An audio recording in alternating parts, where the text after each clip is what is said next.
And we are live. Welcome to the Political Orphans. My name is Nico and I am your in-house conservative.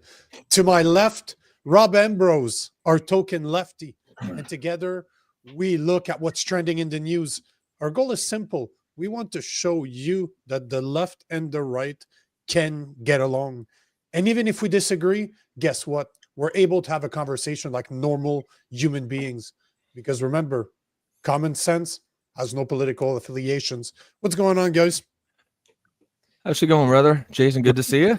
Looking good, Nico. Looking good, Robbie. Yes, sir. You too, brother. What's up, guys? It's crazy. I love your introduction about getting along because I just left the chat group like 6 hours ago of 500 socialists that are incapable of getting along. Well, that's like the key. That's like a. No, go ahead. No, last night I was basically saying that if you want a third party movement, there are some minor differences you have to put aside. Like if you're for like workers' pay, cool, that's a major issue. If you're for like Medicare for all, that's a major issue. So forget, there are other things that you're not going to agree on, like Gaza and this and that. And they were just like, no, you're just like the Democrats. If you do that, you're caving into them. You're doing, and they find themselves talking at someone instead of to someone. And I was like, I'd like a chance to respond. They're like, no, we need to move on. I said, oh hell, I said the man said my name, so hell no. So that was last night, and I'm so glad to be part of Political Orphans because we get heated, but we don't, what I'm saying, we don't do none of that. We don't talk at each other. We talk to each other. No, we never right. And Nico will tell you. Hold on. Explain. Yeah. Put it into context. What were you doing yesterday? Because I'm not sure I understand. He was in I don't understand why you would be with socialists and group chat with want to be communists, but explain that to us. Leftist. The same reason why I'm with a staunch Republican and Democrat and sitting in the middle. He's open-minded. I talk to everybody. That's right. Yeah. Well, no, there's a group called Revolutionary Blackout Network where if I want the truth, they're not beholden to a party to lie to, but the problem is you got to put it with the judgy bullshit, right? It's I'm not waiting for a Democrat to be in office to ask for something as a voter and as an American, right? I'm not waiting for Jesus, for someone who has no fucking like worst moment to be in office. That day's never gonna come. So that was my argument.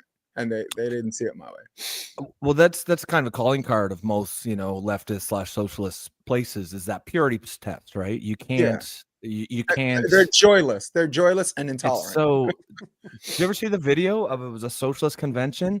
And oh my God, it was so funny. They couldn't get anywhere because like each person came up and they had a motion, and the motion was like, I think you should stop saying this. Oh, it's such a good and Nico loves it because Nico knows when you start speaking at someone instead of to someone and you don't make it about the issue. To me, I think you start losing an argument when like if Nico's winning the argument about me, I'm gonna be like, yeah, that's why you're bald head. I'll say something that has nothing to do with the argument. And Nico starts smiling because he knows I'm that's why he's saying you're a fucking loser, Jay. Yep. And he knows he's smiling because he's went through that before with people. Look at Nico's face. He's went through that with people. I'm so used to getting hate that I know when to just walk away.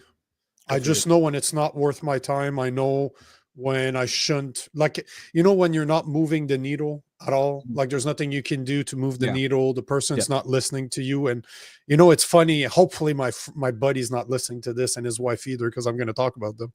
But I was in Richmond, Virginia over the weekend as we were making it back to Canada, and my buddy's older, like he's going to turn 70. He's my mentor. Like he's a guy I look up to.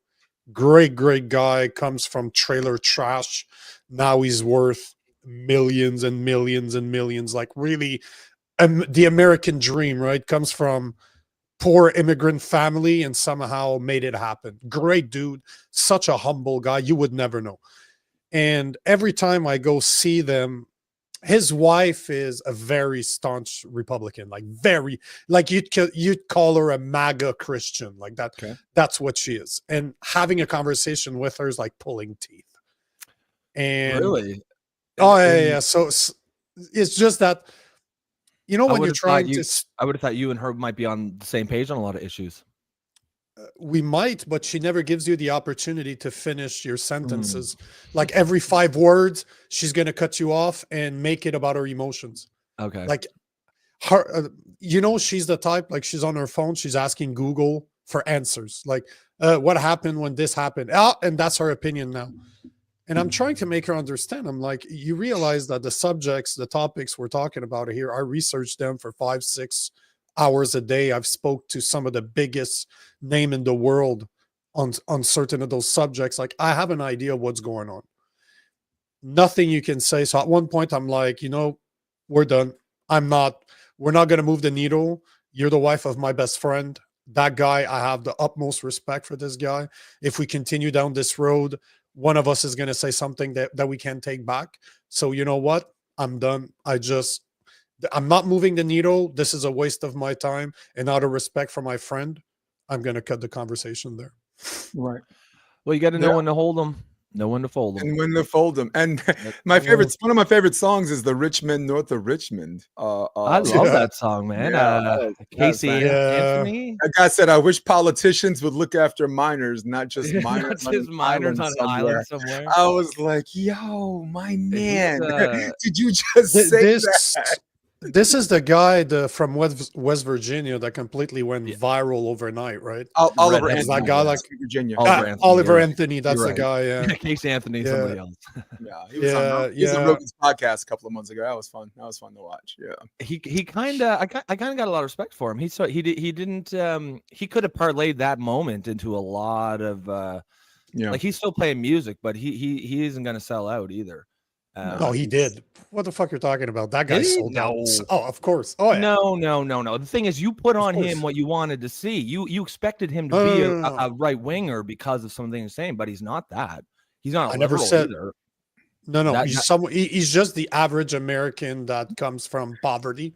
Yeah, like West Virginia. I don't know if you ever been, but I've been. Haven't been. No, is fucking poor. Yeah, like those are real hillbillies that are fucking country folks. Like they're poor as fuck. Actually, the only rich people in West Virginia all know each other by name. The only rich people in West Virginia. There's so few of them.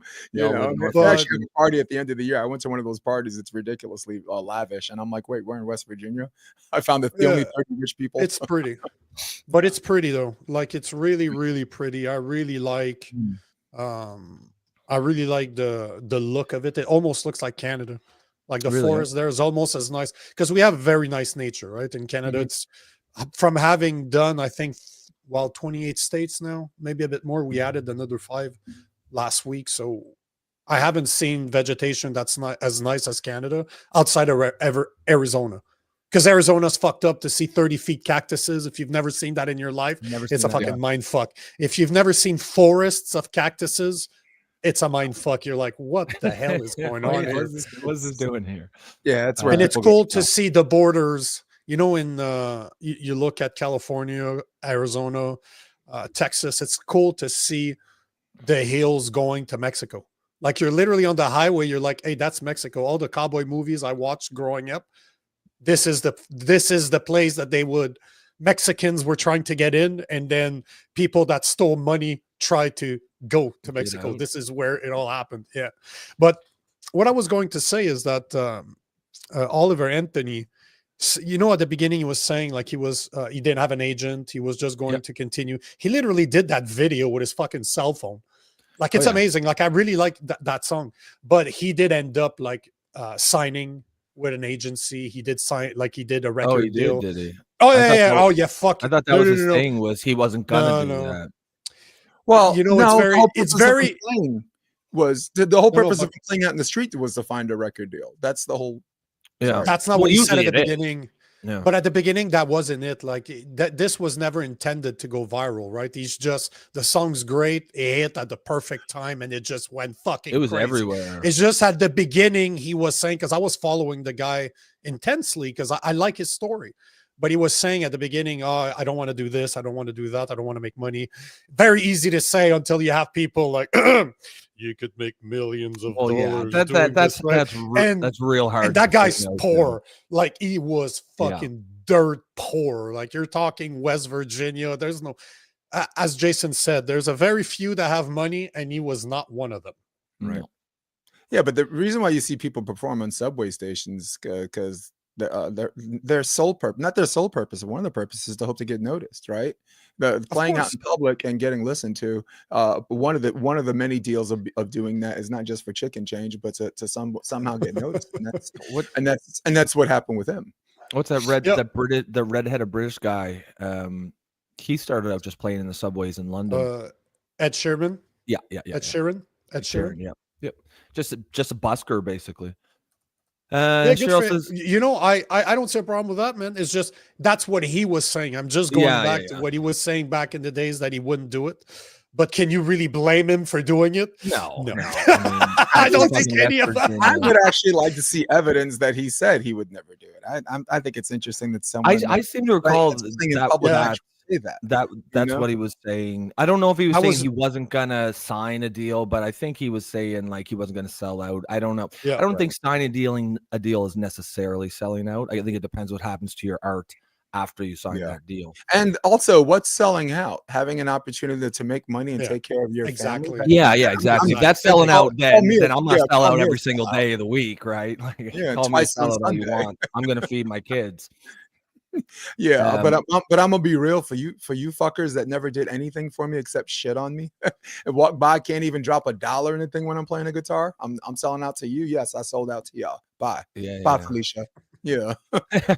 Fuck out of here. Cheryl, good to see you. Cheryl says hi, Rob, Nico, and Jason. What's going on? We just for the people that are listening right now, we're gonna have a special guest joining us. His name's Chris Davey. If you're on X and you follow a bit of Canadian politics, you would have seen one of his videos. Like he went viral over the weekend. Like he has one of his videos, I think it's at 1.2 million views. He was in Ottawa, Ontario. For my American friends who don't know, that is the capital. That's the equivalent. That's the retarded equivalent of Washington, D.C. That's like the little retarded brother. And yeah, he was there. He was at a Free-Palestine protest, and he got assaulted by a protester there in front of the cops. Cops did nothing, and he's gonna cut. Shameful. Oh, 100%. And that I gotta give it to him. Like I've been following Chris Davey for a while. Like Davey Media is the name of his X platform, but the dude is always in the field. Like he goes there and he's literally with his phone. And he's just recording what he's doing. Like, it's very cool. He's doing some reporting work. Love the guy, hate the guy, whatever. But you got to give him that he has the balls. Like, he's the only guy on the side looking at Free Palestine, and they're all against him, calling him. At one point, they call him by name. Like, he's known, right? If you have an idea, if you watch Canadian politics and you look at reporters, people know who he is. So he's going to join us in about 17 minutes, give or take. But there's a bunch of other things I wanted to talk about, like the tariffs. The tariffs are supposed to hit today. We don't know much. I got a video for you guys, but Trump is not, he said a lot of shit, but nothing has come to effect as of now. I was just looking prior to the show. We got an update from Luigi Mangione. Remember that guy? What's your take on that, Jason? So there's an update. Oh, don't worry, Jason. You'll have plenty of time. Yeah, we'll get into it. To suck his dick later. I feel like I know. I feel like I know. But I fucking love his face. Let you tell it. I wanted to talk about the Florida election results, which is funny. It shows you the biases from the left and the right. Like they gained 2 more seats, but you'll see. I got a video. Their house, exactly. Okay. Yeah. So the Republicans still have control of the house. Okay. But what's funny is that I have a video from the left, and then I have Scott Jennings. We all like Scott Jennings, but the differences is amazing, right? Oh, they're making it sound on the left like it was almost a win, but it wasn't. Either way. Did they gain? You'll see later. No. Okay. This is kind of a sad story. I'm kind of sad a bit today. I've learned that Val Kilmer's dead at 65. So he died today or tomorrow. I think it was yesterday. Sorry. But yeah, I got a video. It's kind of a tribute to what he's done because I've watched a lot of his videos. It's unfortunate that in the video I'm going to show later on, my favorite movie of him is not in there. I was gonna say, what's your favorite role that he played? Felon. Very Oh, unknown, shit. said B-level Wow, yeah, movie. okay. Very, I just love the role that he plays. He's such a badass in that movie. Yeah, Felon's the best by I far. liked him in Heat, the movie Heat with Al Pacino. Yeah, that's pretty much Yeah. everyone's saying And either the that Saint, the Saint. or Doc Holliday in Tombstone. Get out. I'm You here, know, Huckleberry. Heat is good. Heat is good. He's married to a crazy bitch in that movie, and she's actually crazy in real life too. So that was pretty ironic. But Heat is good. Was a good movie. It's a classic heist movie. I like it. But Felon is so underrated. So underrated. Saint too. There's a That movie called scares the Saints, yes, but the Felon scares the shit out of me. Yes. That movie scares the shit. It's a B-level movie with. Do you remember Blade, the first Blade? Oh with, yeah. Yes, you remember the bad guy? The bad guy in that movie, the white guy? Yeah, I do actually. So he's the main lead. He's the lead in Felon. I just can't remember what his name is. And he basically owns a small construction company. He's about to make it. He just receives a loan from the bank. He's going to be able to double his crew, like to have another independent crew running. So he's actually starting to make it. He's about to get married. He has a kid that's like 5-6 years old. And like everything seems to be going well in his life. He wakes up in the middle of the night. His wife is like, "Hey," he's like, "Hey, there's some noise downstairs." Blah blah blah. He goes downstairs. There's somebody in his house robbing him. So he takes a baseball bat, starts running after him. And as they're leaving the house, they're on the front lawn. The guy turns around. He kind of looks like he's grabbing for something, and he kind of half turns around. The guy smashed him, and he catches him in the head, kills him instantly. The police shows up. He gets arrested, goes to court, ends up spending like 6 or 7 years in prison, loses everything. Does that? What? But so as a guy that, exactly. What, you just hit him once? But as a guy that would kill for my family, I look at that movie, I'm like, because Canada's even worse than that. Well, like that's taken in the U.S. cases that are similar to that. Oh yeah, 100%. Certainly in Canada. I think in the States, I think there's especially some states that have like castle doctrines and stuff. Where what kind of shitty attorney and what kind of horrible jury do you have to serve time for defending? I'd take my chance. You think of but Nico, think of the tenets of self-defense. Like the tenets of self-defense is the threat imminent? The answer is yes. The guy's reaching for something that you don't know. You have no idea. You never met this person. They're in your house, right? Yeah. You have to. There should be no rule saying that he has to pull a gun out and then shoot the gun, and then when the bullet's like this close to your face, you're supposed to somehow dodge and defend yourself. Yeah. Like you have to have a better criteria for self-defense here, guys. You know, the shitty part in that movie is that the sheriff, the guy that shows up, basically what he says is that he was no longer a threat. Like he was out of your house. You could have just stayed inside and call the police. Right. And this is why I strongly believe in castle law. I believe that as soon as they're on your land, they're in your space, you're allowed to do whatever. To me, bro, if you step in my house, I don't care what the government says, your life has been forfeited. Alabama has the path, right? Yeah. Oh fuck yeah. They don't mess around. But Alabama, you got to be careful. Everybody fucking has guns. Yeah. But like right now, I'm back in Canada. House. I'm back in Canada. I'm in Montreal, and I know if somebody hits here, I'm fucked because I'm gonna fuck him up. I'm gonna make sure he never does it again. I will defend my family, no questions about it. And I know I'm gonna pay the price for it because here, unfortunately, there's self-defense does not exist in Canada. It is not a thing. Like I had a friend of mine, a guy used to teach martial art when I was back in Toronto. He used to be part of the equivalent of DA office.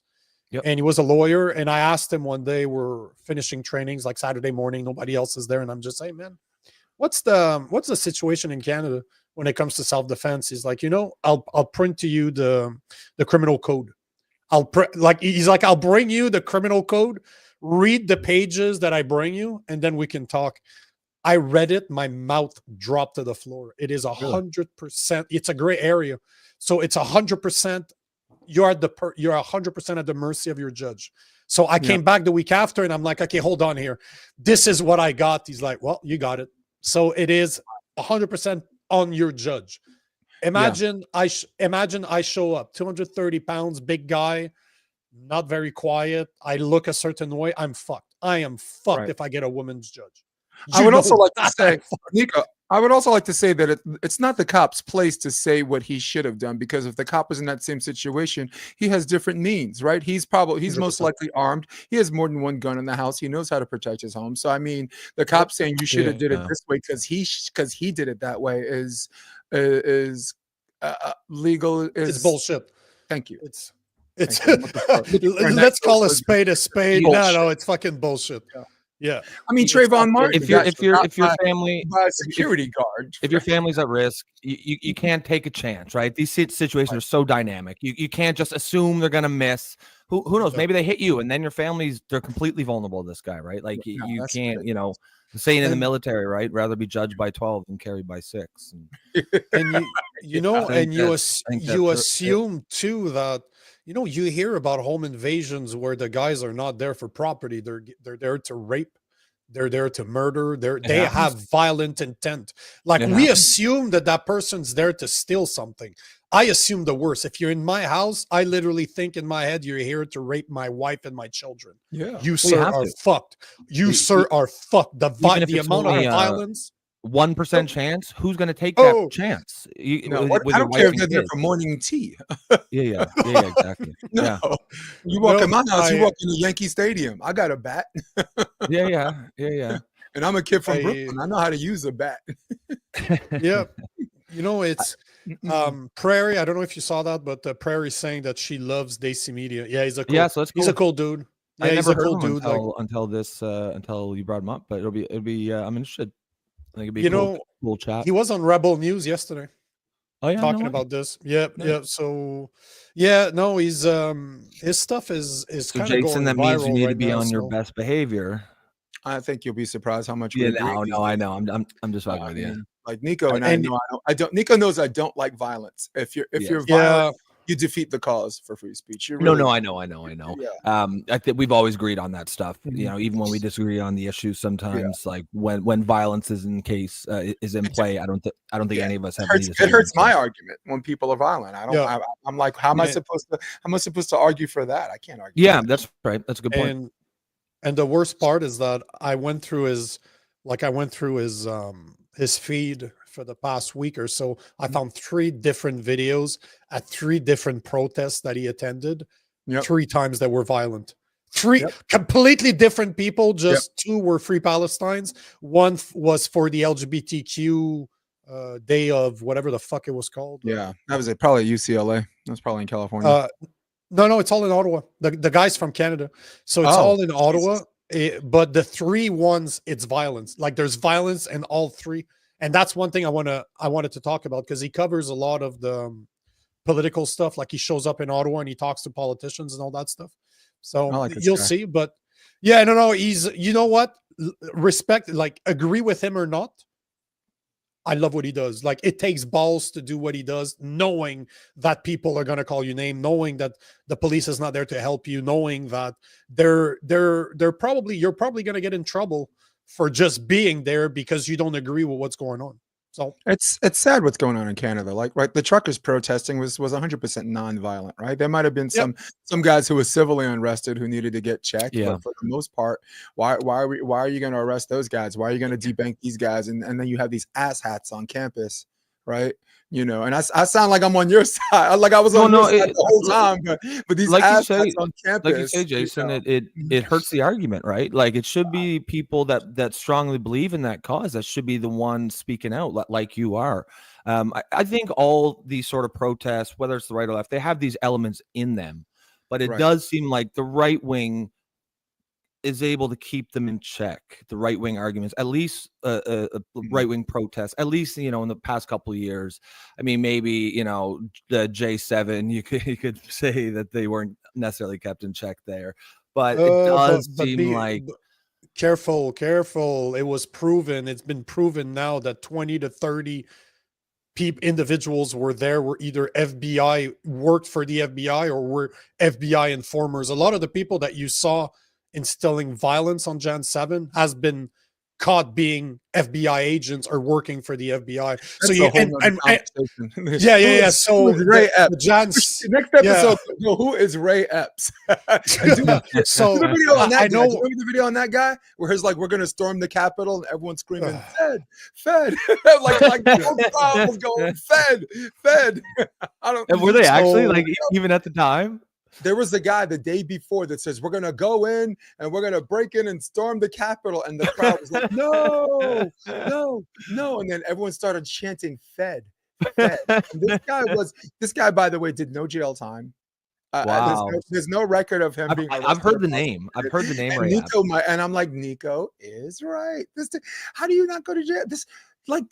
There were people that went to jail even there. Yeah. Like there were people sentenced to jail who never mind did not go in the Capitol, but this guy is on video inciting violence and wasn't even. And the crowd and the American crowd started screaming, "Fed!" Did you ever see the meme with Steve Buscemi, and he's like a narc in a high school, and he's like just an old dude? He's like, "How do you do, fellow kids?" That's Ray Epps. Just trying to blend in, but he's clearly a narc. It's like, where is it? I have the video right here. Here it is. Ready? All right, let's see it. Americans, they're terrorists. Yes, you are. Guys, you are. Guys, I'm not saying they've already given up their American rights. Yeah, it's 30 seconds. Out there, I'm probably going to go to jail for it. Tomorrow, we need to go into the Capitol. Into the Capitol. What? That guy's like the assistant director of the FBI. Look at him. Yeah. And he didn't do any jail There's time. a video you won't see on CNN. No, and he didn't do any jail time at all. But I love the fact that people know, right? It's really like I show up to high school tomorrow. I'm like, hey kids, you want drugs? I don't even know. Would you like to smoke marijuana? Yeah. Know where I can store any drugs? You know exactly, right? Might as well have it tattooed on my head. Like, yeah. But you know my feelings. If you committed no violence on January 6th, you shouldn't have been in jail. For the people that were breaking windows and actually did assault cops, you know what? You want sympathy for me? It's in a dictionary between shit and syphilis. I'm not gonna fucking sympathize with anybody who committed violence or whatever, right? But I think the point Nico was trying to make was that they made it look like the entire day was completely violent. Very much like the BLM riots. It was mostly nonviolent, and it was highlighted that of course it's the media, right? So they're going to highlight something that's going to make the news, something that's going to get clicks, and they fail miserably here. I mean, I agree with that. It's just like it should be on the on the protest leaders, because all it takes is a couple people, and it ruins the entire. It sets the tone. Now everybody sees BLM as violent now, and that was embarrassing. And the leaders did no. I mean, the people that were leading that, look what they did. They ended up getting rich off of that, didn't they? And that was that hurt the cause. $1 million condos in Toronto.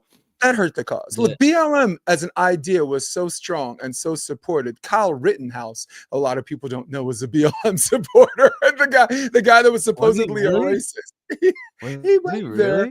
Actually, he said he was a BLM supporter, but he went there to protect someone's store.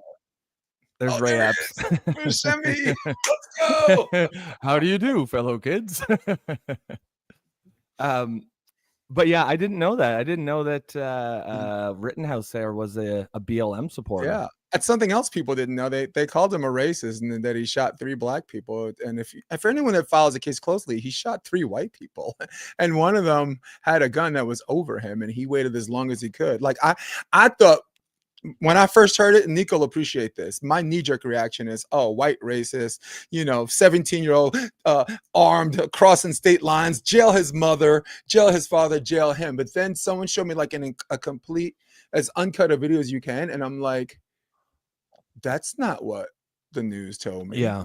And Yeah. I was one of What the are you talking least, about? like Kyle Rittenhouse.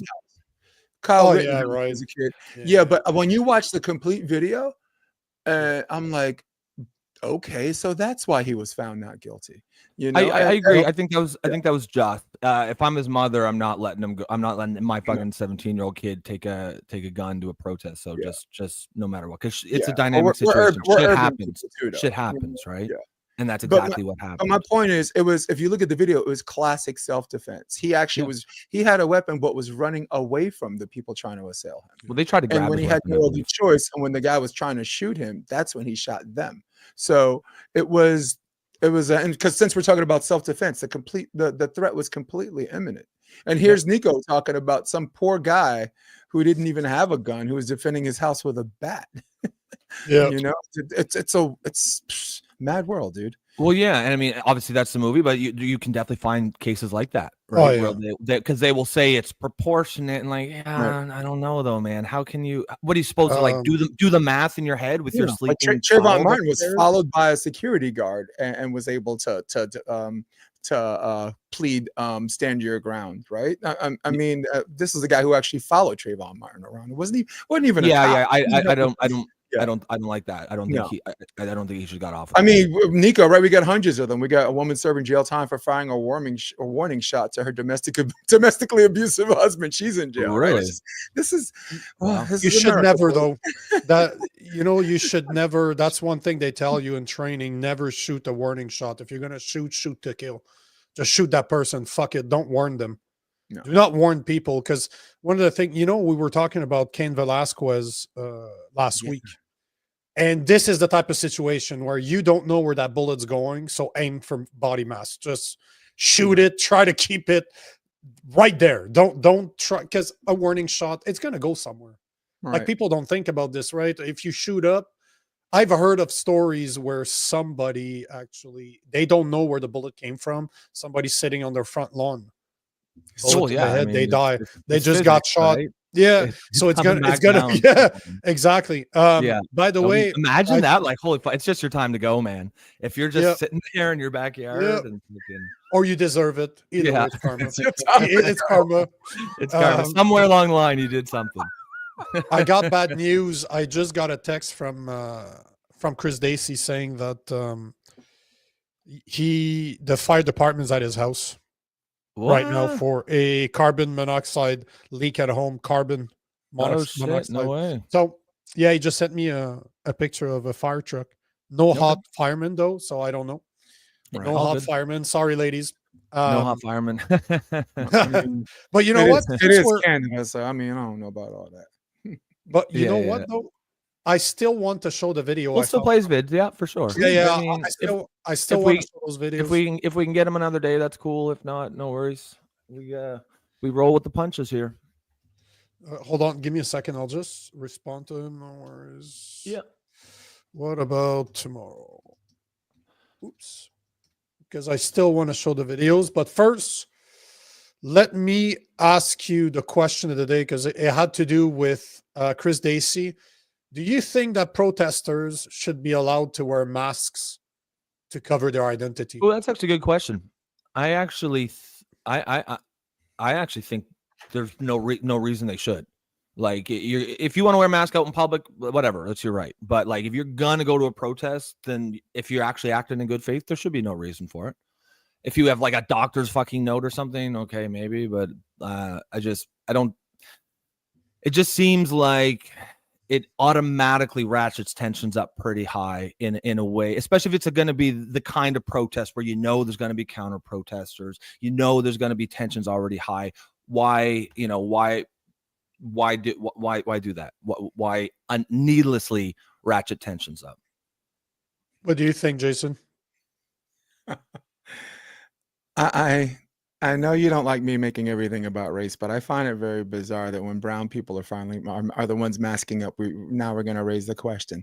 10 days ago, there was a neo-Nazi protest in Ohio. All of these guys were armed to the teeth, and all of them were armed with AR-15s, and all of them were masked. And everybody said it's their First Amendment right. We're disgusted, but they're allowed to do that because this is the United States of America. But when they did it in an all-black community, and that was littered with Vietnam vets and Desert Storm vets, what they did to protect their children, taking them to school, was they decided to arm to the teeth, and they wore a mask. And when they armed to the teeth and they wore a mask, that's when the news came in.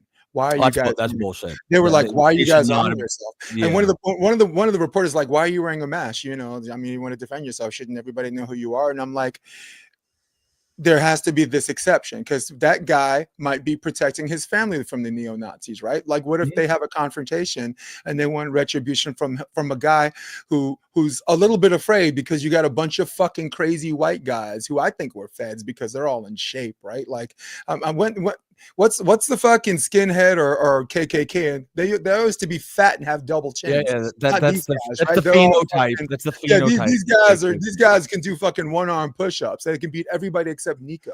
So to answer your question, I say from a social perspective, if that's how you feel, expressing your right, show your face. Don't be. I think it's cowardly to hide your face. But I just gave you guys an exception where, like, some of these guys trying to protect the community, I thought wearing a mask was necessary. So this is a very nuanced question, and I think I'd like to just punt the rest to Nico. I don't want to go all day and say nothing. So Nico, go ahead. But that's why I asked the question, because I don't have a problem with people wearing masks. I really don't. I don't think I believe in free speech, and I believe that you should be able to hide your identity if you choose to. Mm-hmm. I don't know how you deal with violence when you're masked, right? If it's a peaceful protest, even if it's a bunch of white people dressed in KKK that are absolutely racist, most of them don't even hide their heads, right? That's why I was showing the pictures. They actually they show their faces. They have the full tent on, but they show their faces, right? Well, some of them do. The ones that don't care. Yeah. But this is how I see it, right?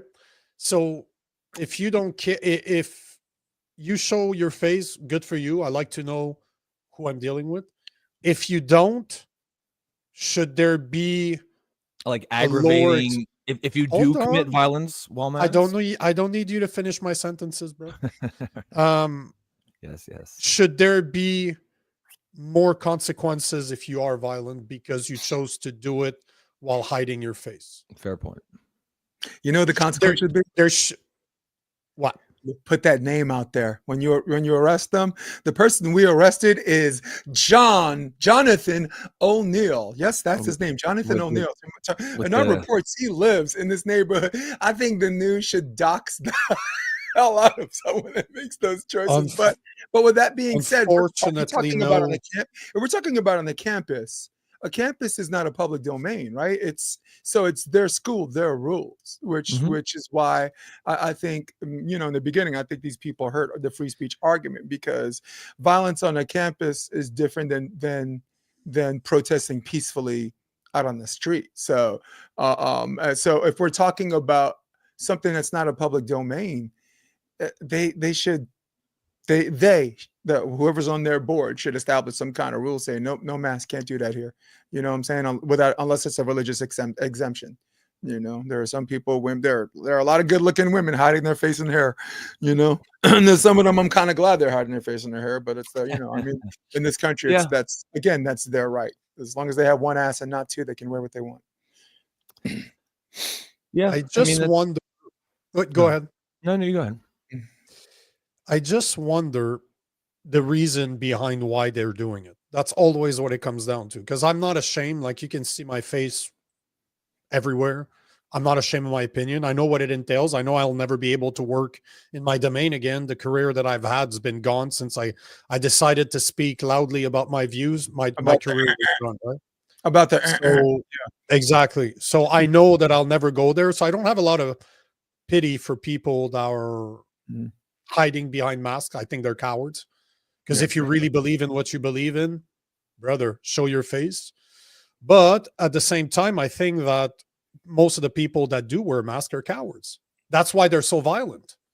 Because Rob, most of the why time they that were you see, like most of the time that you see violence in protests, they're the people that have masks. Have you noticed? It's Well, very yeah, rarely people that are right? showing their faces, so you can kind of tell what their intents are. But to go back, there's just one thing you mentioned.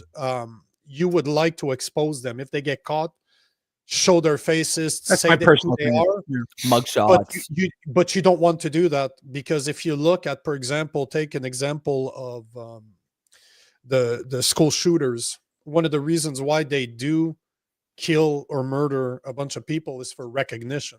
Mhm. They want to be, if you look at the psychology behind it, they feel unseen, they feel unheard, and that is kind of a way to become infamous.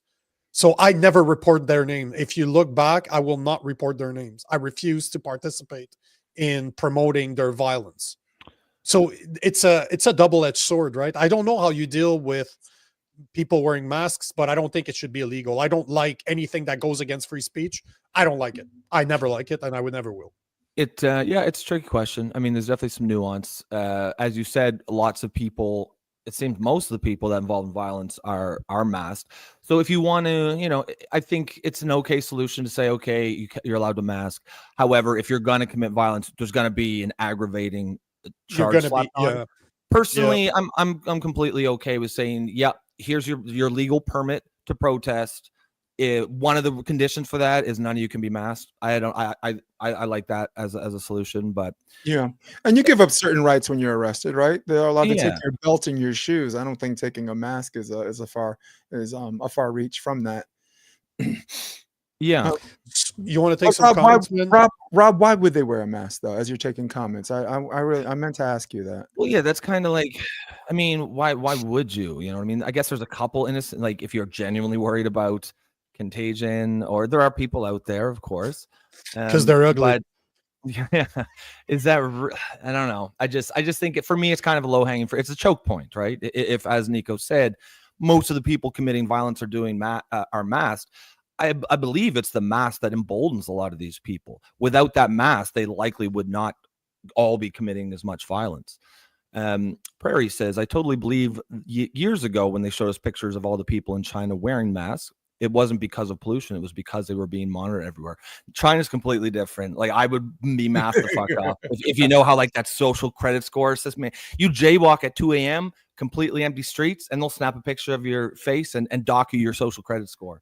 That's scary shit, man. Although, to address what she said, in Montreal, where there's a massive Asian population, same thing in Toronto, they still wore the mask. I don't think it's it a had cultural anything thing. to do. Yeah, it's like I think they're so close, because if you think Density. about Hong Kong, the density is so big. And my ex went there and she said it was the nastiest thing. And she's traveled all over the world. She said it was by far the nastiest Hong place Kong, she's ever really? been to.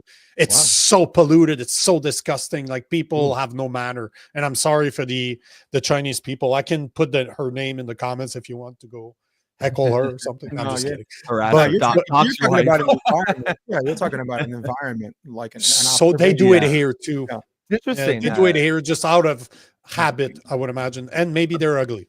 I've I been to always go Singapore a back to few the times, ugliness. and that place, man, I don't know how they make it so beautiful, like considering how big it is and how densely populated it is, but that place is like a model big city. Yeah. Well, they did a Demolition Man. You ever see the movie Demolition Man?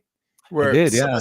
Stallone wound up in the future, and they're like, well, salt is banned, and he's like, are you shitting me? And it's like, you're fined 1 credit for the That's exactly what it violation is. of the verbal morality code. And that's exactly where they're going with it. Yeah, murder, death, kill. What do we do? I don't know. It's never happened.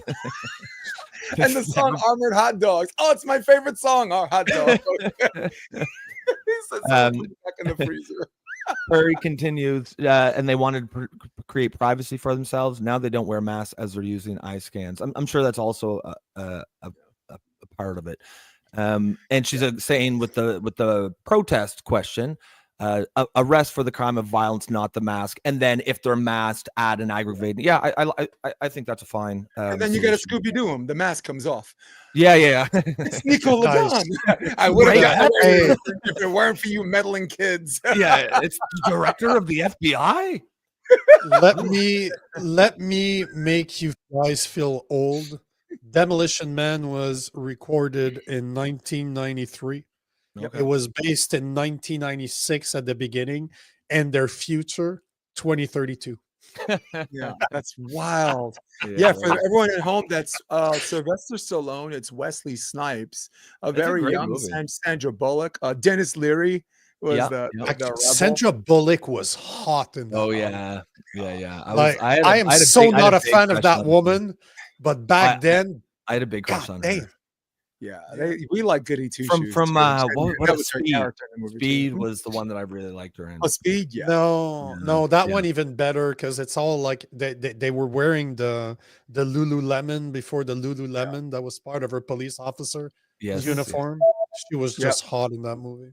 Yeah. You know, when she in Speed, when she hit the shopping cart or like the baby carriage, right? Or the stroller, Yeah, she thought she hit a baby and it was cans, right? So they said they did that on one take because Keanu Reeves was like, no, it was just cans. But the way she was crying, Keanu was laughing, and they were trying to do the scene when he was like, he was supposed to be serious. No, it was just cans, but he's like, no, it was cans. Yeah, that's really funny. She didn't know.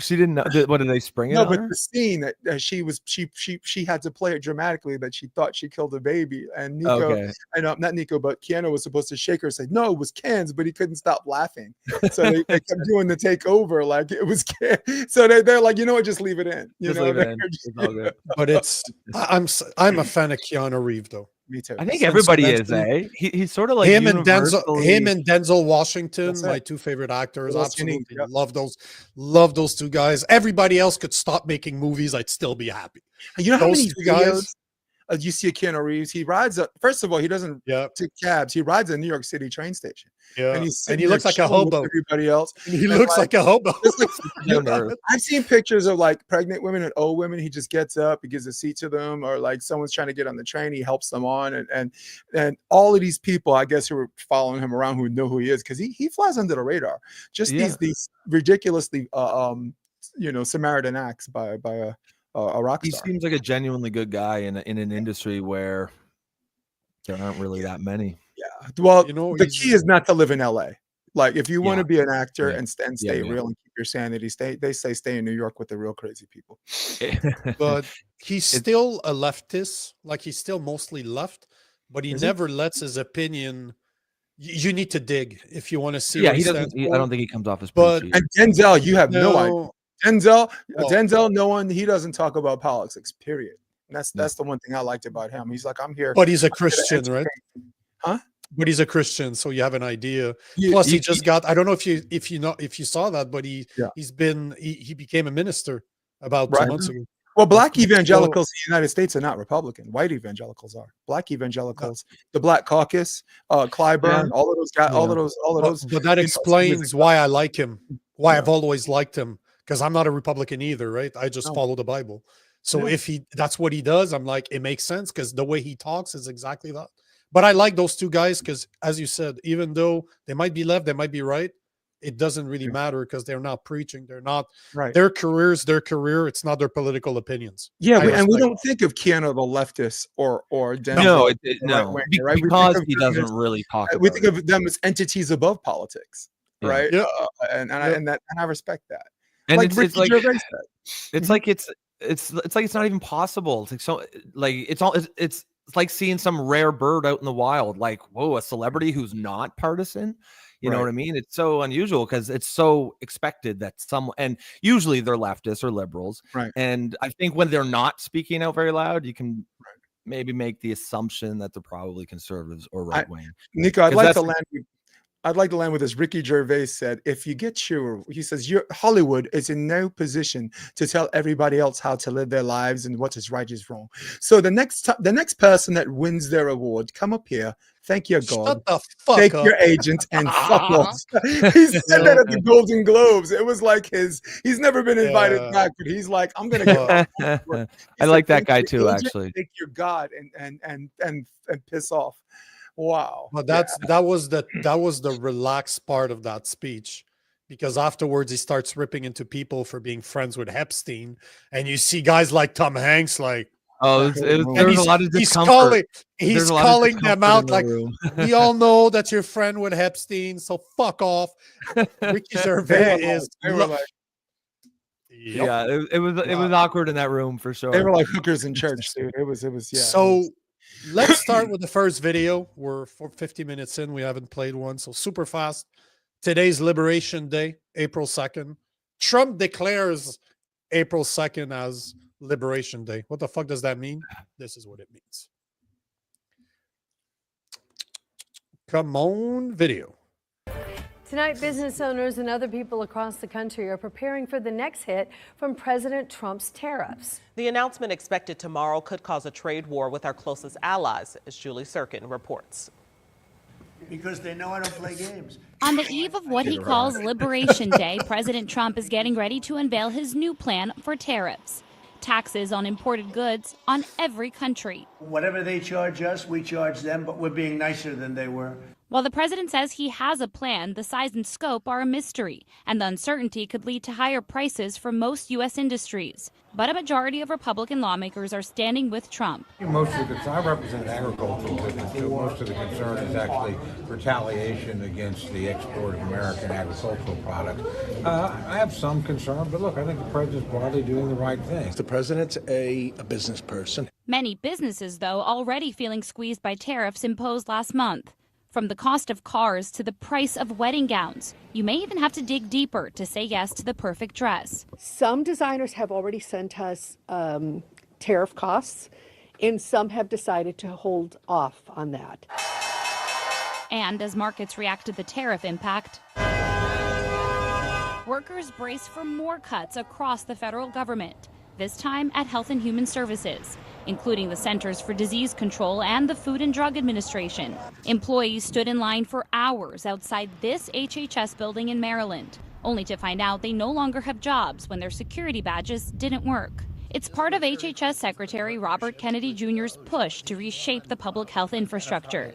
I rise tonight because I believe sincerely that our country is in crisis. Meanwhile, Democrat Cory Booker taking a literal stand on the Senate floor.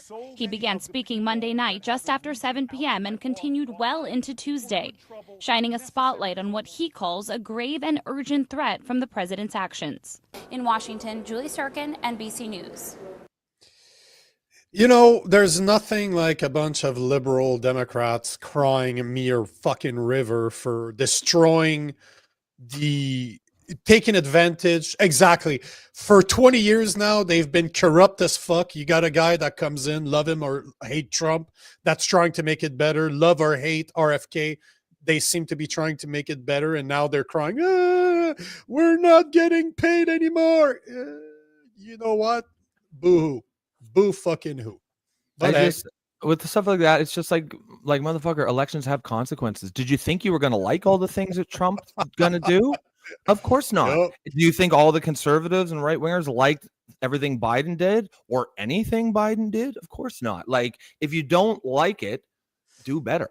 You know, fucking win elections, hit people with a message that they can get behind, and then you can do whatever you want. Like, most of what I see is like just liberals being butthurt because the Republicans are doing Republican things. This is what Republicans do. They cut money. And do they cut too deep? Probably. I suspect they're probably going to go a little too far. But that is what they do. Don't forget they're Democrats. Don't forget RFK is the Democrat. Don't forget that Elon Musk is a Democrat too. And even Trump's not a Republican when you consider. No, he isn't. As much as they represent the Republicans, they're not really Republicans. But you're right. I think they're just butthurt. Well, yeah, it's just mostly complaints about the things you don't like, but of course you don't like them. This is the other side, just like they wouldn't like it if the things that Kamala did if she was elected. So just do better, win elections, stop fucking whining. Jason, I saw when Booker came up, you did what was your take on that? Doesn't he look like a crazy? I'm glad you said that because you allow me. He does look. Yes, that Uncle Fester on. Yeah, you know why he went for 12 performance hours? enhancing drugs, right? If Uncle Fester worked out. Sorry, go ahead. You know what? People. I'm not gonna say anything, but people are like, I can't believe he went for almost 24 hours. Cocaine's hell of a drug. Yeah. So what do you think about him? I'd like to start with Booker. Booker, and this is because I watch more of the hearings, the Senate, the Senate and House committee hearings more than I watch the news, right? Mm-hmm. I get my news from socialists because they're always right, but they're always judgy as fuck. So I get my news and run away. But Cory Booker was one of the people where there was a bill that was proposed to bring cheaper medications from Canada, like Lipitor, like Norvasc, cholesterol meds, blood pressure meds that we were getting from Canada at a significantly cheaper price. The Senate voted overwhelmingly against it, and one of the people that voted against it was Cory Booker. So this is the guy who's pretending that we, everything's too expensive, everything should be cheaper, but when he had a chance to do something for his community and in New Jersey and people that and quite frankly, I'm not a drug guy. Like I'm healthy because I substitute foods for these medications. You know what I'm saying? Like if to lower my blood pressure, I'm gonna have garlic in my pizza. Yeah. So but anyway, yeah, that's why I did this. I was like, yeah, this is the guy who pretends he cares when everyone's watching, but when it comes to actually how he votes are two different things. My question to you guys is this, and I'll leave you with this. My question is twofold. One, don't these countries have tariffs on us? And two, why is it okay for them to have tariffs on us and we can't have tariffs on them? Donald Trump, when he ran, said we're being abused by all these countries and I hate it and it stops now. And I didn't know what he was talking about. And I kind of get where he's coming from. And I'm not saying that this strategy is going to work, but I guess I'm going to punt you. You guys are more up on the tariffs than I am, but it can't stay the same. And I think that was the point that Trump was trying to make. I think I think you're right. Like Trump's always going to have a little bit of a paranoia, like they're all out to get him or all out to get me. But I forget who said it. Might even be Mark Twain who said it. Just because you're paranoid doesn't mean they're not out to get you. And I think some of the things that he said, like it's some of the things he said, you're like, yeah, I mean, in a lot of ways, America kind of is being taken advantage of. Like you said, there's a lot of tariffs that a lot of countries put on America. So why is that okay? I read, I think it was just yesterday, it was Israel is providing the new model because they removed all of their tariffs on America. And I was like, okay, well, that actually seems kind of fair, right? Like if you don't want tariffs on your country, don't put them on theirs. And to me, that seems, quid pro quo. That seems like an easy fix. If that's all it takes to do it, then our leaders should be on that right away. Especially countries that were giving $28 billion a year for nothing. Just for being our allies. So I'm glad for once Israel is acting like an ally. They shouldn't be taken from us as we continue to give from them. That's what Israel exists. That was what Donald Trump was talking about. We're giving away everything, and no one's giving us shit in return. And I got to be on his side on that again. And it's hard for me to disagree with him too. So. Unfortunately, we don't have much. Like that video talked about multiple things, but one of the things it talked about is the tariffs, but there's not much. Like I haven't seen, they were supposed to come in effect last night. I could not find any update. So no, but I was reading an article this morning. I should have kept it that it was a very short article, but they were basically saying that Trump didn't really have a choice but to back down from his tariffs. So we'll see what happens. With specific countries, because at the end of the day, some of the tariffs will hurt Americans. There's definitely going to be some pressure behind the scenes from big business in America, like powerful people in America. But everyone's got their own interest, right? I guess as leader, it's his job to weigh those interests versus America's. And we'll see how that goes. But yeah, like you said, Jason, it is hard, a little bit hard for us to complain about how unfair it is when we literally doing the exact same thing. But at the same time, And no one's talking about that, Nico. Like no one's talking about us getting tariffed to death by everybody else. Why is it news when we're doing it? I don't. What is going on here? What am I missing? I'm not the expert. I can tell you why. Because you guys have been soft as fuck on foreign nations for years. You've been the ones that helps everybody else with foreign aids. You are always being taken advantage of, and Canada's taken advantage of the US for years. We don't have a military. Why is that? Because the Americans tend to protect us. We are protected by par la bande, comme on dit, like we say in French, like we're protected by association. So a lot of countries have taken advantage of the US, and Trump is just, fuck it, I'm done. I'm not here to be politically correct. And he's a business guy, right? At the end of the day, he's just here to do what's best for his country, and that's what he believes is best. I don't like it, obviously, because it's my family is going to pay for it. But at the same time, am I mad at him? No. Like, I get it. I fully understand. But again, if it's it was business, supposed to be today. Right. It was supposed to be today, and I still I could not find an update. So to me, I've said it before, just like what he said with Gaza, just like he said with the tariffs, I thought he was playing his game. He was just, like, he's gonna ask for he's gonna be outrageous so that people are like, oh no, what the fuck? Again, like shit. I'm gonna run for a third term. He loves that shit. But I'm gonna run for a third term. I see you guys talking about that yesterday. I'm like, but Rob said it, right? His life, dude. He's a master troll. I'm a troll, but he's like, there's levels to this game, and that dude's a master troll. But he also helped us understand that these are government operations, but it's also business, right? 100%. Like someone came up to me and is like, well, we promised to take care of Ukraine in 1994 if they gave up their weapons. And I'm like, it is 2025, right?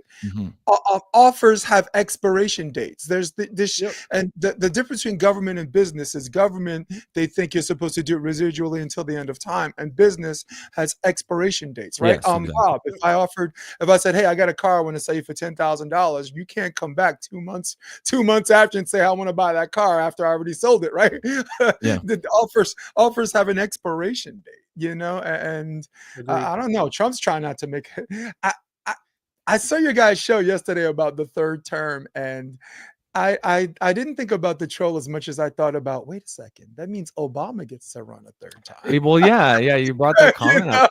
By that rationale, that would be the biggest one-sided ass whooping, because I think Obama would actually win. I think he would by a lot. Yeah, it's just because Trump is preyed on a fucking guy on a dementia drumstick, a crooked chick, and the girl that doesn't know if she's black or white, right? She do the Michael Jackson video. Well, and part of politics is just change, right? That's why it's so hard to like win for a party to. Obama would have 8 debates with him. He ain't hiding. Obama would say yes to not 1, not 2, not 3, but 8 debates, and he'd wipe the floor with him. Everyone knows it. No matter, even the biggest MAGA supporter would be like, "Holy shit!" The debate I'd like to see, or the race I'd like to see, would be JD Vance against Obama, because JD Vance is a different animal than Trump. Like what he's been showing me. Like I like psychology, and I look at the way he's improved his speech. He would be. He would be sharp. Yeah. Oh, well, but give him another 3. Give him another 3 years and 10 months. See how fast how he develops, right? So we'll see. But I'm not gonna learn jiu-jitsu for 6 months and spar with a black belt. I'm gonna get my ass kicked like Vance to get his ass kicked by Obama. Period. Yeah. I feel and I'm politically, I'm not, I've been very fair with the left and right thing here, but my political lens, he beat a fucking war hero. I think he Obama beat would Mitt Romney. He beat Hillary in a primary when it was her turn. You guys have, the man has a light behind him. No, I get it, but I don't think he. Vance don't have that think, light. But he's not that guy anymore. But he's not that guy anymore, man. You don't know that. You don't know that. Just look at the speeches. I don't want to go down that rabbit hole because there's other things I want to talk about. But you just saw the speech that he was given trying to help Kamala Harris during her campaign, and it was just brutal. As a guy, I don't like Obama. I don't like him. He's full of Yeah. shit. But one thing I cannot get away from him. Same Me thing for neither. Bill Clinton. Yep. They are great orators. I saw Right. Bill Clinton live in like a 300 people audience. I got a private show Yeah. of this guy. I would have sucked his dick knowing that he fucking sucks. Like Yeah. he was just so, I understand why he was Like, so good. just I get it. charismatic. Nico, you dislike- shit on the show. These two people just wrote a book called "Fight Inside the Wildest Battle for the White House," and they exposed everything. Like Obama did not want Harris to be president. They have behind the not. scenes Yeah. interviews, and Obama wanted an open primary. He didn't want election by selection. He's That's like, what it God, should we be. should have an That's what it open should be. primary and But- have the delegates decide. You know, and All- he did not. The all reason I'm why s- you got that bad speech No, is but- because he didn't want her. No, but there was a bunch of different ones. It's just one of the things that happened to Obama too, he grew old. Like, do you remember what he looked before his He 8 looked like years? And Morgan after the Freeman. 8, he's like, God damn, bro, you went from the young politician to like black hair, black Oh. hair. Yeah. it was rough. Freeman. His presidency talking about was practice. rough. Yeah, it was on hard. him. It took a lot out of him. Yeah. The presidency will do That's- that. But Trump yeah, is the yeah. only guy that Trump is the only guy that looks the same. He looks younger now than I remember him Yeah. being in 2017, carried away, 2018. Yeah, it's funny, but yeah, Obama, it was rough on Obama. But this is about Biden, about his decline and them hiding yeah. it. Yeah. This is a great book, and I'll give you the authors after. It's called "Fight Inside the Wildest Battle for the White House." There's some Game of Thrones shit happening in the background, dude. That's actually Yeah, pretty but at the interesting. same I like to but read that. at the same time, I saw all of this play live. I don't need to read a book to know that No. they knew that they played the game. But this is a great book for the lefties out there that were surprised when Kamala Harris.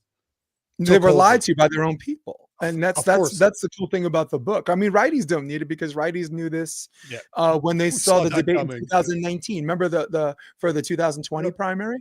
A lot of they were telling Biden to get out of the race then, but when Bernie started winning, they changed the primary from Iowa to South Carolina, where you know the Black Caucus is there, and shazam, he says, if you don't vote for me, you ain't black. All of a sudden, there's this, just like Harris. Remember Harris, her nomination?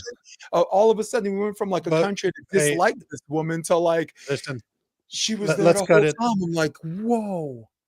this is a rabbit hole I don't want to go down. We're going to be here 35 minutes, and I'm going to talk about how Biden went to a black family with fried chicken and said that if they didn't vote for him, they weren't black. I'm like, hey, motherfucker, you. Did he actually? No, No, he didn't. yeah. No, I swear to you, motherfucker. That's why I don't want to go down that road because of that. Fried I chicken. mean, if I run for president, I have Vaseline from my gay party. Got a present for you guys. That's wild, man. That is What, wild. I mean, Joe what Biden- next? Grape drink? What next? Like now and Yeah, later, yeah. and grape drink Grape- and grape bazookas and soda, shit. yeah. Damn, you fucking Was stereotype. the Dave Chappelle? And I the know what worst you part drink. is that Grape drink. Surprise. it's. Didn't think I knew about juice, you know, did you? the video is so bad that it looks like it's a skit. Like you look at that and you're like, there's no way, there's Is no this the way fried this is chicken real. one?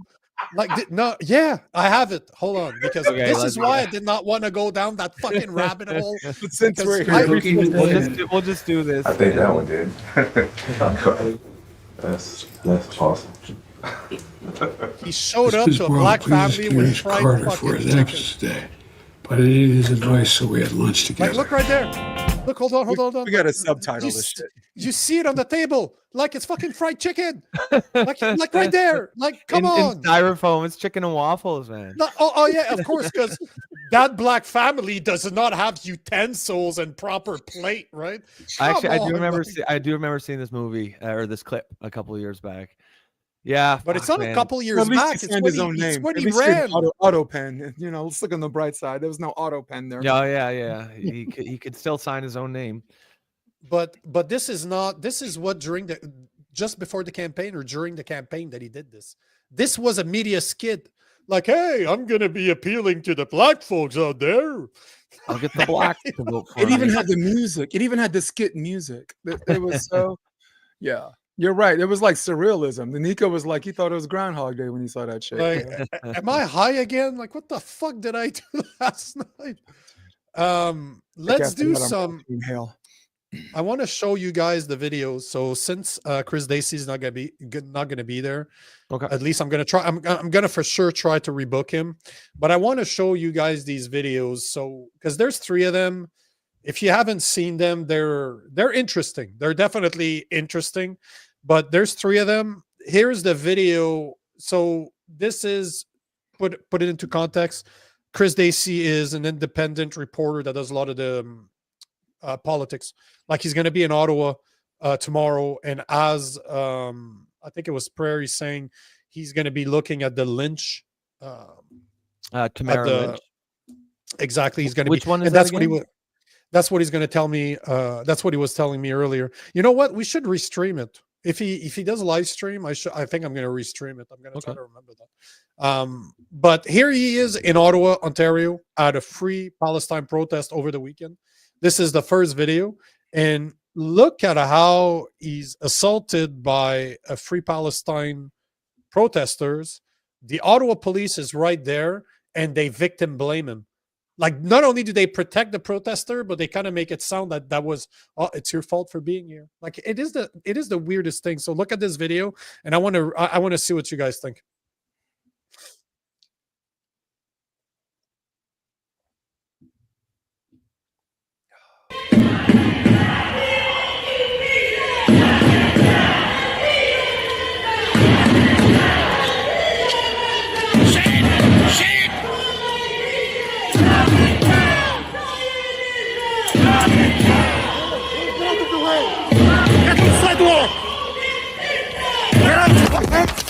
I just was assaulted here. Are you going to do something about the assault? Who assaulted me?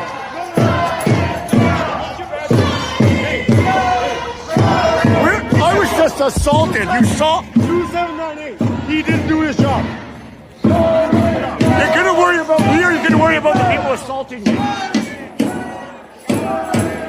We going to let those assaults go today? Dude, I just got assaulted. Did you see my phone? So I've been assaulted. None of these officers will help me. They won't help me. He witnessed it. Liaisons won't help me. They witnessed it.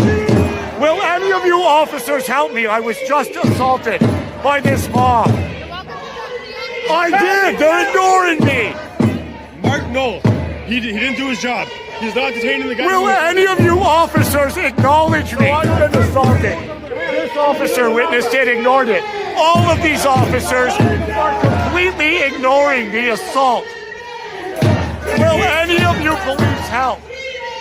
I'm asking for assistance. I've been assaulted. I have been assaulted. Can somebody assist me? I have been assaulted. Can you assist me? I have been assaulted. Can you assist me? I've been assaulted. You know, that guy's ballsy. Love him or hate him, he's taking their names. He's fucking flashing the cell phone in their faces. But look at this. The guy literally, did you hear what he said? The protester is like, get off the fucking street, go back to the... Go back. Yeah. Go to the sidewalk. Yeah. Okay. The guy said, like, go back to the sidewalk and smacked the cell phone out of his hand. That's assault. He touched him. That's assault. Yeah. 100%. It was not an accident. Let's be honest here. And did you notice? Mask once again. So I would have liked to have Chris Davey talk about it, but they're looking for who he is. He knows who he is. Like, he found it. Somebody actually, he posted that face everywhere and people recognize who that guy was. I'm not going to put his name out there because, again, I don't condone. I'm not going to give him the satisfaction. But at the same time, it hasn't been proven, and that's how you get in trouble, by putting a name out there that's not necessarily the right one. But all to say that it's interesting to see the police officers. There are like 8 of them right there. And you had some black ones, you had some brown ones, you had some white ones, you had some males, you had some females, yet zero. Zero of them. Yeah, I mean, I don't. You got to at least investigate that. You got to at least go talk to the other guy. You can't Like, and then they're going to be shocked when people start fighting back. Like, this is how you have to diffuse this shit, like, immediately when you see it. Doesn't mean you don't need to go arrest the guy. Fucking talk to him. Like, they didn't even talk to him. You go up to a cop and you say, I was just assaulted, and they ignore you. Like, what the fuck is that? Like, the reason they didn't talk to him was because they saw it. They knew it happened. I mean, you can't hit people, right? You can't put your hands on people. That's just, you can't do it. Do I think that was an egregious assault? No. But like, I guarantee you. Thank you. Before I got started, but go ahead. I mean, I guarantee you, if the other thing, if it was him that did the same thing to them, they'd have 8 cops on him with his hands behind the back. People don't like unfair 2-tier policing. Just fucking enforce the law. I don't see what's so hard about that. Jason, go for it. When you guys said assault and when you guys said violence or whatever, I was bracing myself and I was preparing myself for something that was a little bit more heightened than this, guys. Okay. Now, if you saw a punch thrown, I get that. Him telling someone to go back to the sidewalk is stupid because as a citizen, I don't know about Canada, you should be able to stand wherever you want. But I have seen many instances where there are protests or there are people or like celebrities where someone's trying to get a close up. And someone takes their hand and says, get the fuck out of my face. And that's considered assault. Got it. And now that we have a clear distinction on what violence it was and the level of violence, I will say this. He's in the wrong country. If he were in America, we know how to take care of brown people that commit that supposed violence. Canada, they let it go. In America, I'm telling you, this is a different country on how we treat people a few shades darker. So I'm just gonna have that humorous perspective from it. But the guy has every right to be upset. I don't care if it's his iPhone. I don't care if it's like this expensive $10,000 camera. The reason why people don't push cameramen out of the way is because they're scared of not assaults, but lawsuits, right? So there's a perspective on what level of violence, so it's accepted. But at the same time, if you put your hands on someone, I gotta agree with you. I'm just relieved that it wasn't like this. Like, yeah, 30 it's people, not 30 people surrounding him him and doing like a fucking NWO, like Hulk Hogan and Kevin Nash and Scott Hall beat down on Sting or some shit. You know, like, oh, like a pack of dogs. You know, so it is considered assault. And I don't like the way. I don't even think the guy should be dragged off in handcuffs. But at the same time, I'm just like, thank the Lord. No, he should. No, wrong. Yeah. Absolutely not. Because we all know, let's be honest here. Who's wrong? If I did that, I'd be in trouble. If you had a brown guy on the side of the street recording my Christian walk, and I looked at him and I told him to to go back to the sidewalk and smacked his phone in front of cops, the phone wouldn't have even hit the floor. I would have been in handcuff arrested. Let's call the bullshit. It's assault. No matter what, it's assault. If I do that to a woman, it's assault. Just the fact that a guy Free-Palestine protesting did it to another guy, it's acceptable because he's part of the protest. And you know what? There was 8 different police officers right there. Right. Like, this is the thing. So, you know, but Nico, you just said you would have done the same thing. You just said right now on this show, you would have done the same thing. If someone had a camera that close to your face, you would have smacked it out of his hand. You just said that. I never said that. No, I didn't. I gave you an example. Oh, you gave me a hypothetical. Got you. Yeah, of course. I don't put my. Are you fucking kidding me, bro? I don't put my hands on people. I don't. But I don't know if someone's in my way and someone has a camera. Like, but he wasn't in his way. Did you not see? And I tell him back the fuck off. I won't tell him go to the sidewalk, but I'm like, please get that camera out my face. And he thinks it's his right to do that. I might do this. I might smack it out of his hand too and wind up with assault charges. No, but hold on. I'm gonna mute this. No. Look, do it again. No. But look, the guy goes out of his way to come see the guy. I want to see it again. Yeah, let's see. Like, he literally comes into his face. Like, that dude just go back again. See where the yellow line is in the middle of the street and see how far he veers from the yellow line. And then we'll know if he's still marching straight. And this is him right here. He's walking right towards him. He's walking towards him. Like, look at that. He took steps towards him. No, he took steps up the street. Look where the yellow line is, guys. Are we seeing two different things? This is where the middle of the street is, and look where he is. This is where he was, right? He's in the middle. So he's right there. Call a spade. He's in the middle. Look at that. Even there, he's walking towards him. I see a little veer. I see a little veer. But I mean, you guys are making it look all over dramatic and shit. I see a little bit. No, but it does not matter. Even if it's 2 steps, it don't matter, because if I did that, I'd be in trouble. I'm always going to go back to the common sense. If I did this, I'd be in trouble. No questions about it. This is the bullshit of this. But I don't disagree with the assault. I'm just exhaling that. No, but don't gnarly. No, but don't downplay it. Don't downplay those, because that's how it starts. If he's capable of assaulting someone in front of 8 police, 7 or 8, I didn't count them, but at least there was at least 6 or 7 there. If you're able to do that right in front of police officers and there's no consequences, you don't think that it's going to escalate and escalate and escalate? That's always what happens. When you get away with shit, it's like a child, right? When they get away with something, they're always going to test the boundaries. So what's the next step? But that's what I'm saying. This type of shit needs to stop. You want to protest? No problem. You want to protest with a coward with a mask in your face? No problem. You're allowed to. But you put your hands on someone. If I was the guy just holding a cell phone, he would have put that. Right.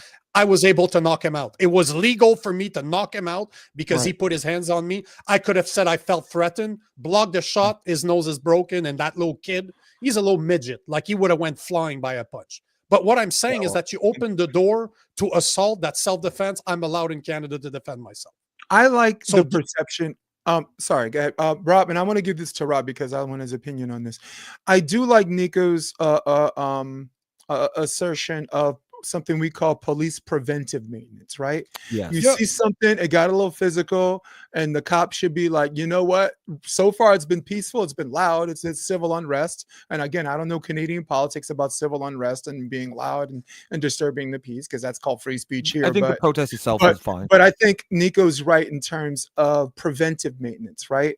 Because once you see that, I think the cops should be like, yo, we let everybody know on both ends of this thing that nobody's touching. Do not touch each other, right? Like the cops said, the cops made a clear message to the protesters and the photographers: do not touch each other. I call that preventive maintenance before, like Nico said, it turns into something worse. Yeah, like a home plate umpire when a pitch goes high and inside, they can tell tensions are rising, right? You give the warning to both sides, and there it is.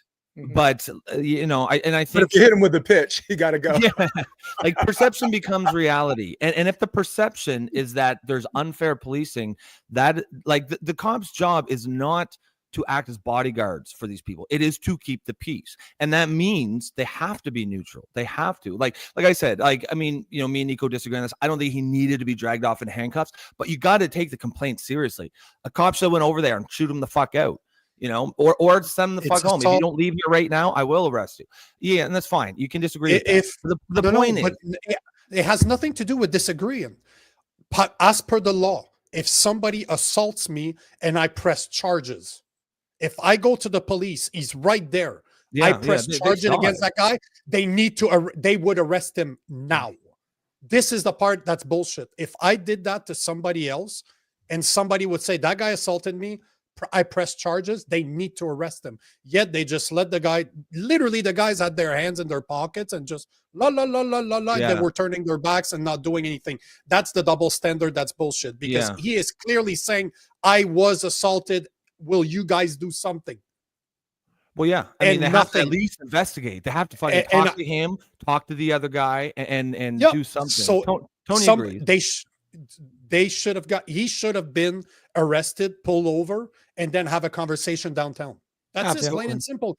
Because right now, right? It was one incident, one guy. Let's get him. And that doesn't mean cancel the whole protest and blah blah. No, I'm just saying you take that guy away and you go take the complaint downtown. Because at the end of the day, if Chris Davey is smart, I would get a fucking lawyer on that case, and I would fucking sue the Ottawa police for not protecting me after I was assaulted and I asked them to do something, because that is technically they didn't follow the law. They're fucked. Like, if he's smart, I would fucking go after them and make them look silly, because it's bullshit and something needs to be done before this type of shit escalates. Yep. Tony G says, regardless of assault or not, it's still a double standard. Are those cops that woke or are they living in fear? So, I mean, that's it. Like, that's a good question. people have to feel like the law is being applied without fear or favor, right? That's the thing. And even if it's just the perception, that is the perception, and perception will eventually become reality if you don't do something about it.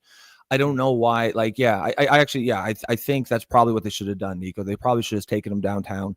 Maybe they 100%. maybe they don't press charges. You scared, maybe you do. But it's not up to him. But it's not up to him. It's up to the victim to say, you have to I will press charges. Yeah, it's not up to the person. That's right. The cops have to take the complaint seriously, and they clearly didn't. Right. No, Well, and go ahead, Nico. go ahead, Justin.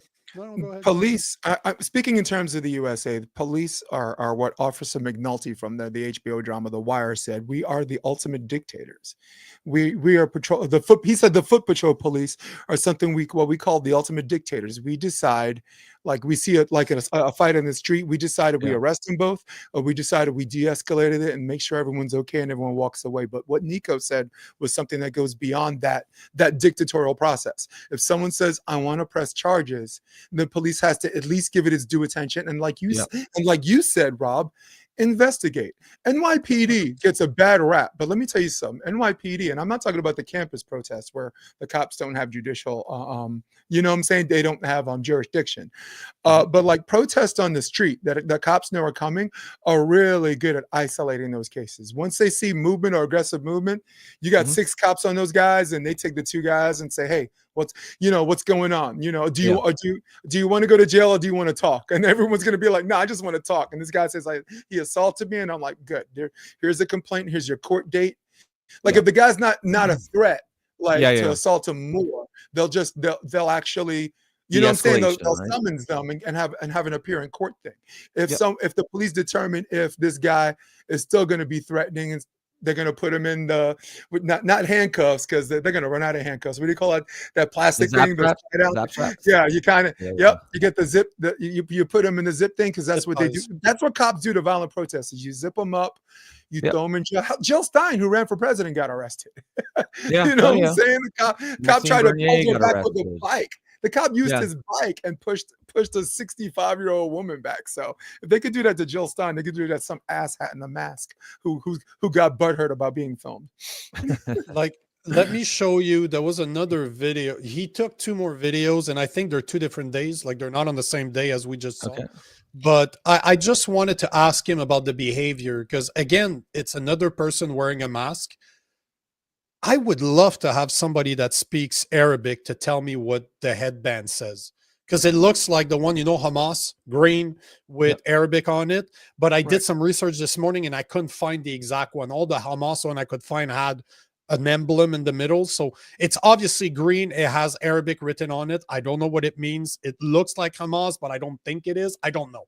But look at this video, and it's just to go back to the question of the day, if protesters should be allowed to wear masks when they're protesting.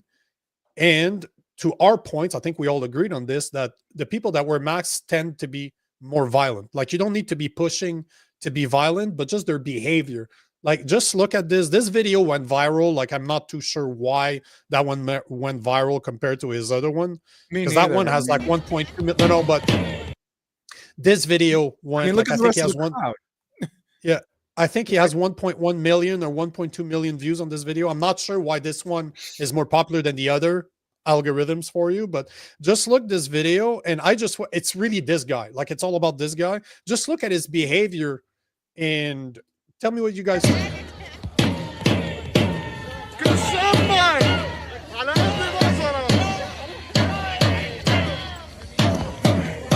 He seems to be walking alone. That would be the courthouse behind us. Not sure what this writing is. How pathetic is that? You go to looks, that's what you do?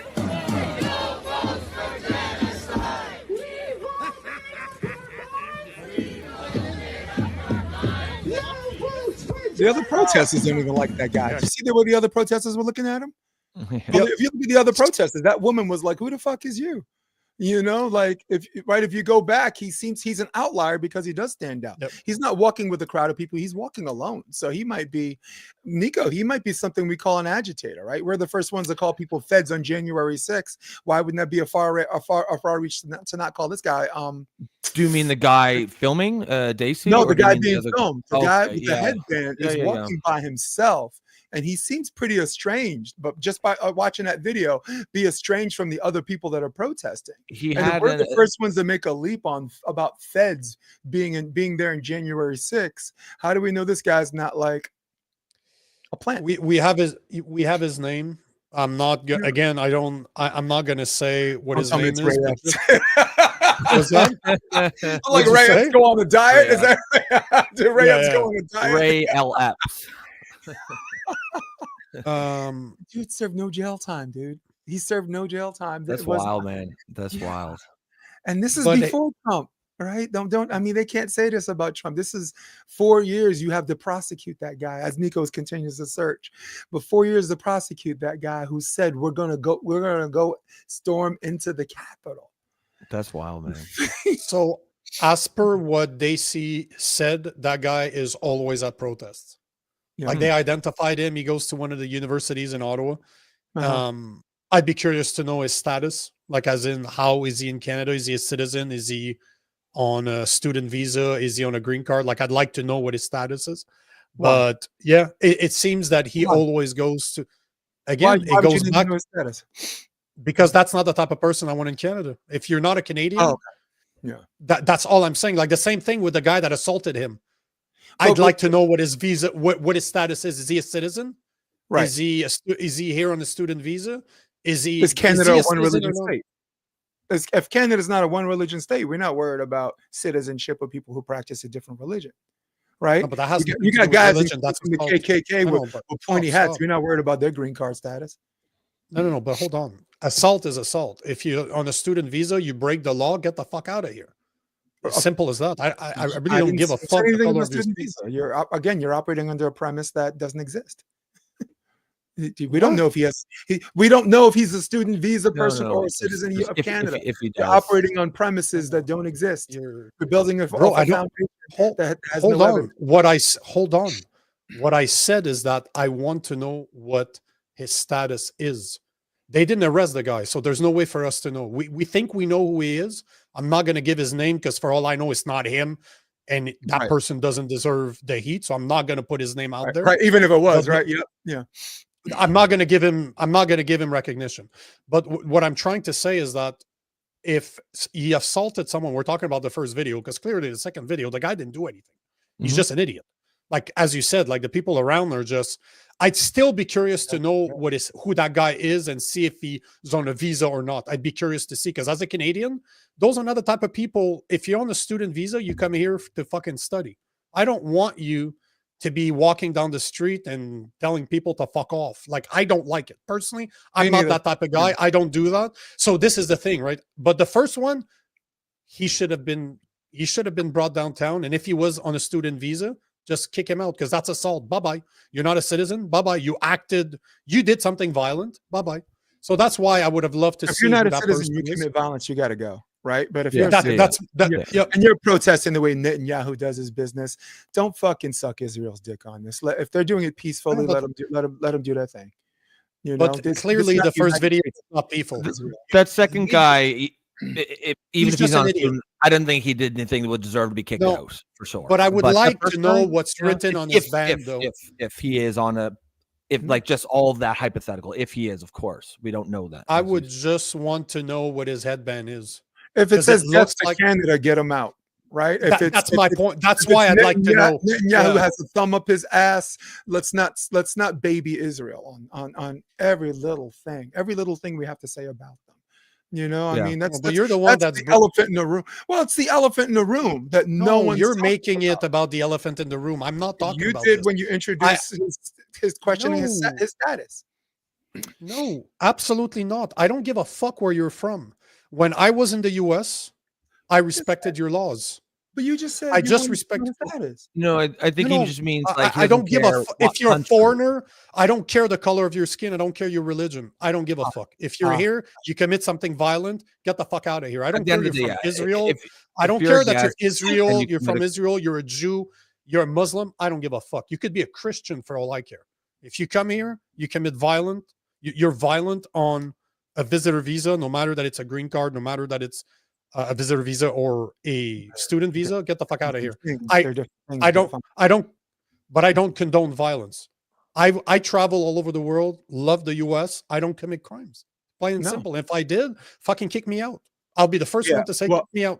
That's it. Look, everyone's looking at us like 3 American Idol judges. Okay, we got Randy, we got Paula, Simon. All 3 judges said that guy's not going to Hollywood if he commits violence, right? If he has a good voice, right? If he has a good voice, he's nonviolent. Then maybe Simon won't do it. But Randy, I'm gonna be like, yo, dog, you're a little pitchy. I'm not feeling it, dog. It's a no for me, dog.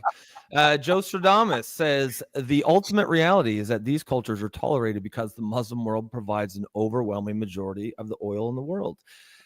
That's an interesting point. I don't know that that's what the cops are thinking in the space, but they kind of acted like they had marching orders, and maybe that's where the marching orders comes from. I doubt the cops just seem like they're just whatever. Cops are like, for the oil. Yeah.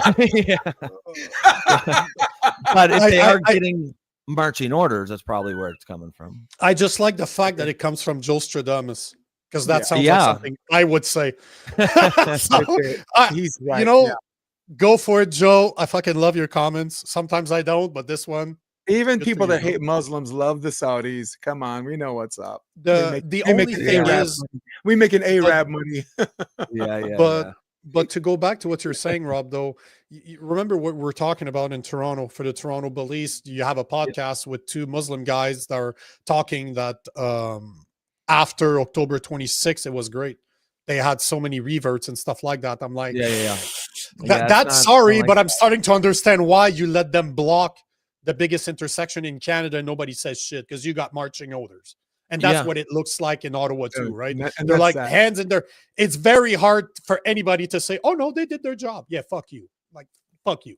They need to be very careful about how they're perceived. Once the perception gets out there that you're favoring one side, it's going to be real hard to keep the peace. It's real hard to do your job, and just I like just the way they kind of just smugly dismissed that Chris there. I didn't like that. You know, it's bad policing, guys. And what's the next step, right? What's the next step? You got to have the Free Palestine protesters in this case. Now they know that they can get away with it. So what happens next time? Then the next guy that's recording knows that nobody's going to do anything.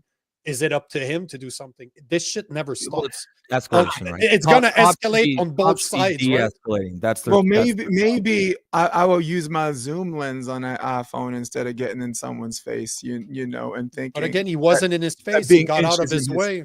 You have the right, even so, you have the right. We're watching 2 different videos on that. I'm watching the middle of where the yellow line is.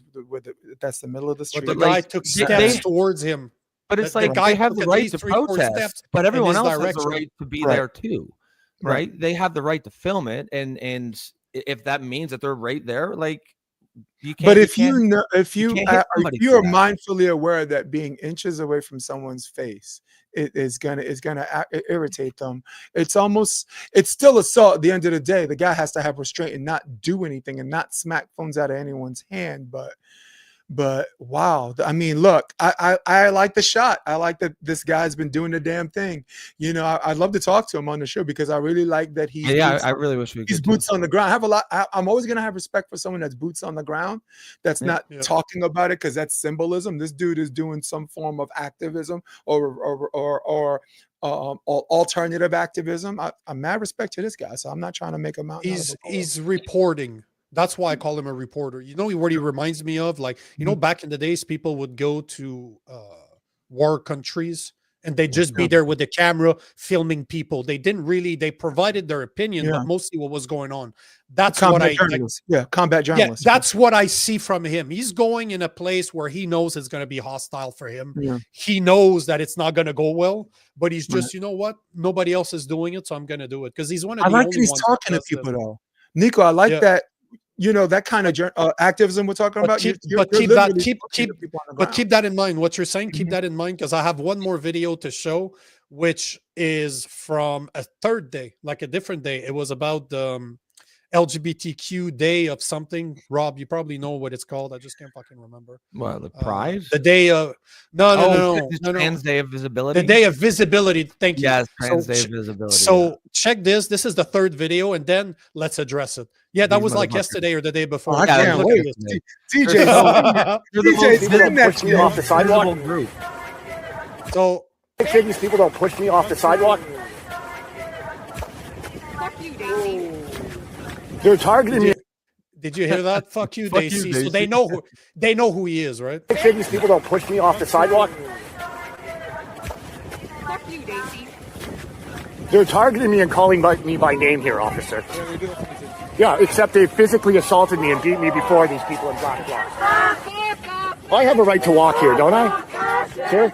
Officers, can somebody answer me here? I have a right to walk here, do I not? That's marching orders, man. Fuck you, Stacy. Did you hear that? Like, fuck you, Daisy. Daisy's a fascist. Okay, what am I supposed to do here, guys? It's a little tough. What am I supposed to do here? They're pushing me and attacking me. See, he's the first cop. He's the first cop in about 10 police that is just like, what the fuck? Kind of like, look at his face. Like, he's that's marching orders, man. That's like, I can't do nothing to help you because I was told not to. Yeah. And it's very hard to debate that, but it's very brave for the guy to break ranks. Like the protesters are police escorted. What this guy did is he went past the police escort inside that protest, probably to get a better shot.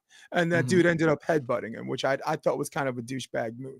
I think, look, it is an incredibly brave move when you know that police escorts are there, like to try to protect everybody from each other, right? But once you go inside that, and this is crazy because you guys would support this argument. Once you go inside that realm of the police escort that's designed to create a barrier of nonviolence, what's going to happen? There just might be violence. There's a reason why that barrier is there. So these are very similar cases, but they're two different. You can make two different arguments for them. But at the end of the day, I'm with Nico. Guys, don't fucking touch nobody. You touch someone, it's assault, dude. And the cops should be like, hey, whoa, like at least that. The cop should have just been like, the cop should have told the reporter, says, you please stay outside the barrier. You don't fucking touch nobody. And of course he'll argue it's my right to be everywhere at all times, but the cops that would be proper de-escalation, right? That's how preventive maintenance. Yeah. Nico, your thoughts. You see where we are. Sorry, I'm happy that you guys saw the head bunt, because he clearly head bunted. Oh yeah, towards him. Move, dude. It's such a dick move. You could hear it. Yeah, and and he did it again right in the face of police officers that were right there. So again, two different situations, two different crowds, which bullshit. They're the same type of protesters at both protests. But the point is that two different situations, two different sets of cops, two different protests, same behavior. This is the thing. And the response was the same, right? They responded the exact same at one protest to the other. And this just drives me absolutely. It just shows that a lot of the people that are protesting have violent behaviors. And if you notice, both of the people that had violent behaviors in those situations had masks on. Because I could argue that the second video, the guy that's saying fuck you, he's basically the only one that's fully covered. In the first video, that guy was one of the only ones that was fully covered, the guy that smacked his cell phone out of his hand. And then the guy that actually gave a head bunt, again, hoodie. So it just, that's why the question. Did you see how they're two different arguments, though? You have a stronger argument in the first video, because what you guys were saying was that he broke ranks and went towards the guy and said, go on the sidewalk, which is bullshit. This second case, there's a barrier of police escorts. He goes inside the barrier because it's his right. And what's the worst that can happen? And that cop's face told it all when he's like, dude, the barrier is here to make sure there is no contact or de-escalation. You go inside that barrier, right? Something happens now, and now we have to show that we have marching orders and ignore this shit, or now we have to persecute. So they're the same, but can you appreciate how they're different? We just don't know what the look was about, because you could argue that that's exactly it. Like, hey, bro, we're surrounding those people, so this type of So it doesn't going to happen. What does this guy do? It's right. Or, he goes inside there and no, decides. But hold on. It could also be, when I saw that look, I didn't see it for that. What I see it is, you know what, marching orders, bro. Because he's looking at it, it's like nobody's gonna. Wish I could help and he's you. just like, yeah, nope, I'm not touching that one with a 10-foot pole, and he moves around. So because we don't have an answer, you're not wrong and I'm not wrong. Doesn't mean that I'm right. Doesn't mean that you're right. But you can look at the same video, see two different things, which is why it's wrong. Because there's place to interpretation. I can easily choose to see it because of my bias to say he allowed it to happen. He had marching orders. Obviously, he had marching orders, and he was told not to investigate, not to get involved. You could say, oh, no, he was trying to be a good cop, and say, like, get out of here. Like, he shook his head as in, why are you even trying to promote violence by stepping into If that were a neo-Nazi protest, there's no way the cops would let any counter protester get inside the barrier of preventive maintenance. They wouldn't have allowed them to hit somebody either, right? But they wouldn't have allowed somebody to assault somebody else either. No, and that's where your argument has legs. This is where Nico. And the thing is too, it's not like these things are happening It's not like these things are happening in a vacuum, right? Like, we all can see patterns here. You can even go back to the BLM protest. And I'm not even talking about the behavior that went on at the protest. I'm just talking about the fact that that protest was allowed to happen, right? This was in the middle of lockdowns. Nobody was allowed to do fucking anything. And yet that one protest was allowed to do. And they even justified it. They were like, social justice is more important than fucking the pandemic. So it's like, well, what the fuck? Like, my grandmother has to die alone. That didn't happen to me personally, but someone it has. She has to die alone because Nico. She has to die alone because it's so important that we do this. Meanwhile, these guys can protest about their thing, and it feels like, and even as a liberal, on someone on the left, it rubs me the wrong way. I don't like injustice when I see it, no matter what, and it feels like they've got their finger on the scales for the protest that they like. But it was the wildest time of our lives, right? Nico, think about this. We have a border issue, right? And we're showing that we can fail keeping people from getting in the country, but we showed the world we can lock down our country. So it's like, are we really trying at the border when we show the world we can lock down our country? We can make sure people don't leave their house for like a month and a half, right? And like you said, COVID doesn't apply to protest, social distancing, which by the way they made up. And that's the environment that when you see stuff like this, it starts to feel like a pattern, right? It starts to feel like an injustice. Yeah. And it's funny that, you hear those protests saying, you're a fascist, but it's like, that's pretty rich coming from the side who's got like the police basically acting as their personal bodyguards. Like, that's a far more fascist behavior. I'm just so glad to see this reverse thing happening, because it's great. Because like it's news now. It's news now. It's awesome. Yeah, and I mean, I can't dictate the way mainstream media covers news. I mean, I'm happy to, we talk about the masks, and I said I don't think they should be at protests, and you were kind of like, yeah, but they allow it for like the KKK, and you'll never hear me say that was okay. I think it shouldn't be allowed for anybody. That wasn't my argument, though. My argument was when Black people responded the way they did. That's what made the news. We have KKK all the time. I have no control over their First Amendment is always protected. Guys, you're but you're talking over each other. Even I can't understand what you guys. No, but hold on a second. My argument was it made the news because the Black community decided to arm themselves. It made the news because the Black community decided to wear a mask to protect their families from KKK neo-Nazi retribution. KKK rallies happen all the time in the United States of America, and like you said, the media decides to report whatever they want. And I find it bizarre and interesting that when brown people decide to exercise their Second Amendment right, and that Nico agrees in the classic sense of the context, that makes the news. Black people arming themselves against government oppression, or when government doesn't want to do shit about it, is how the Second Amendment was written and how it was intended, and that was news. And Nico, I'd like to finish by saying we live in a wild, draconian place. He's talking about something that makes sense. You're not allowed to wear a mask. You don't have to wear a mask if you're protesting. These people are full of shit, dude. These people are full of shit. Like, you can wear a mask. You have to wear a mask to get in the restaurant, right? But when you sit down, you could take the mask off. And I'm like, is COVID only 5 feet high? It was the craziest time in our lives. Nico and I talked about this on previous episodes. Yep. It was. I mean, absolutely. Like, even now, thinking about it, it feels like a different world, right? It was like, it's hard to believe that actually happened. But there's, obviously there's a whole lot of things we can complain about that. But yeah, I mean, for me, like, you'll never hear me say that it was okay for the KKK to be fully masked at protests. I have no control over how media covers stories. I think personally, it's just a good preventative measure to say, okay, you want this permit to protest, fair. You're not allowed to wear a mask for it. I just think it's good. Or good if you commit violence, then it's mask off. If you commit violence, then it's mask off. That's okay too. It's social media.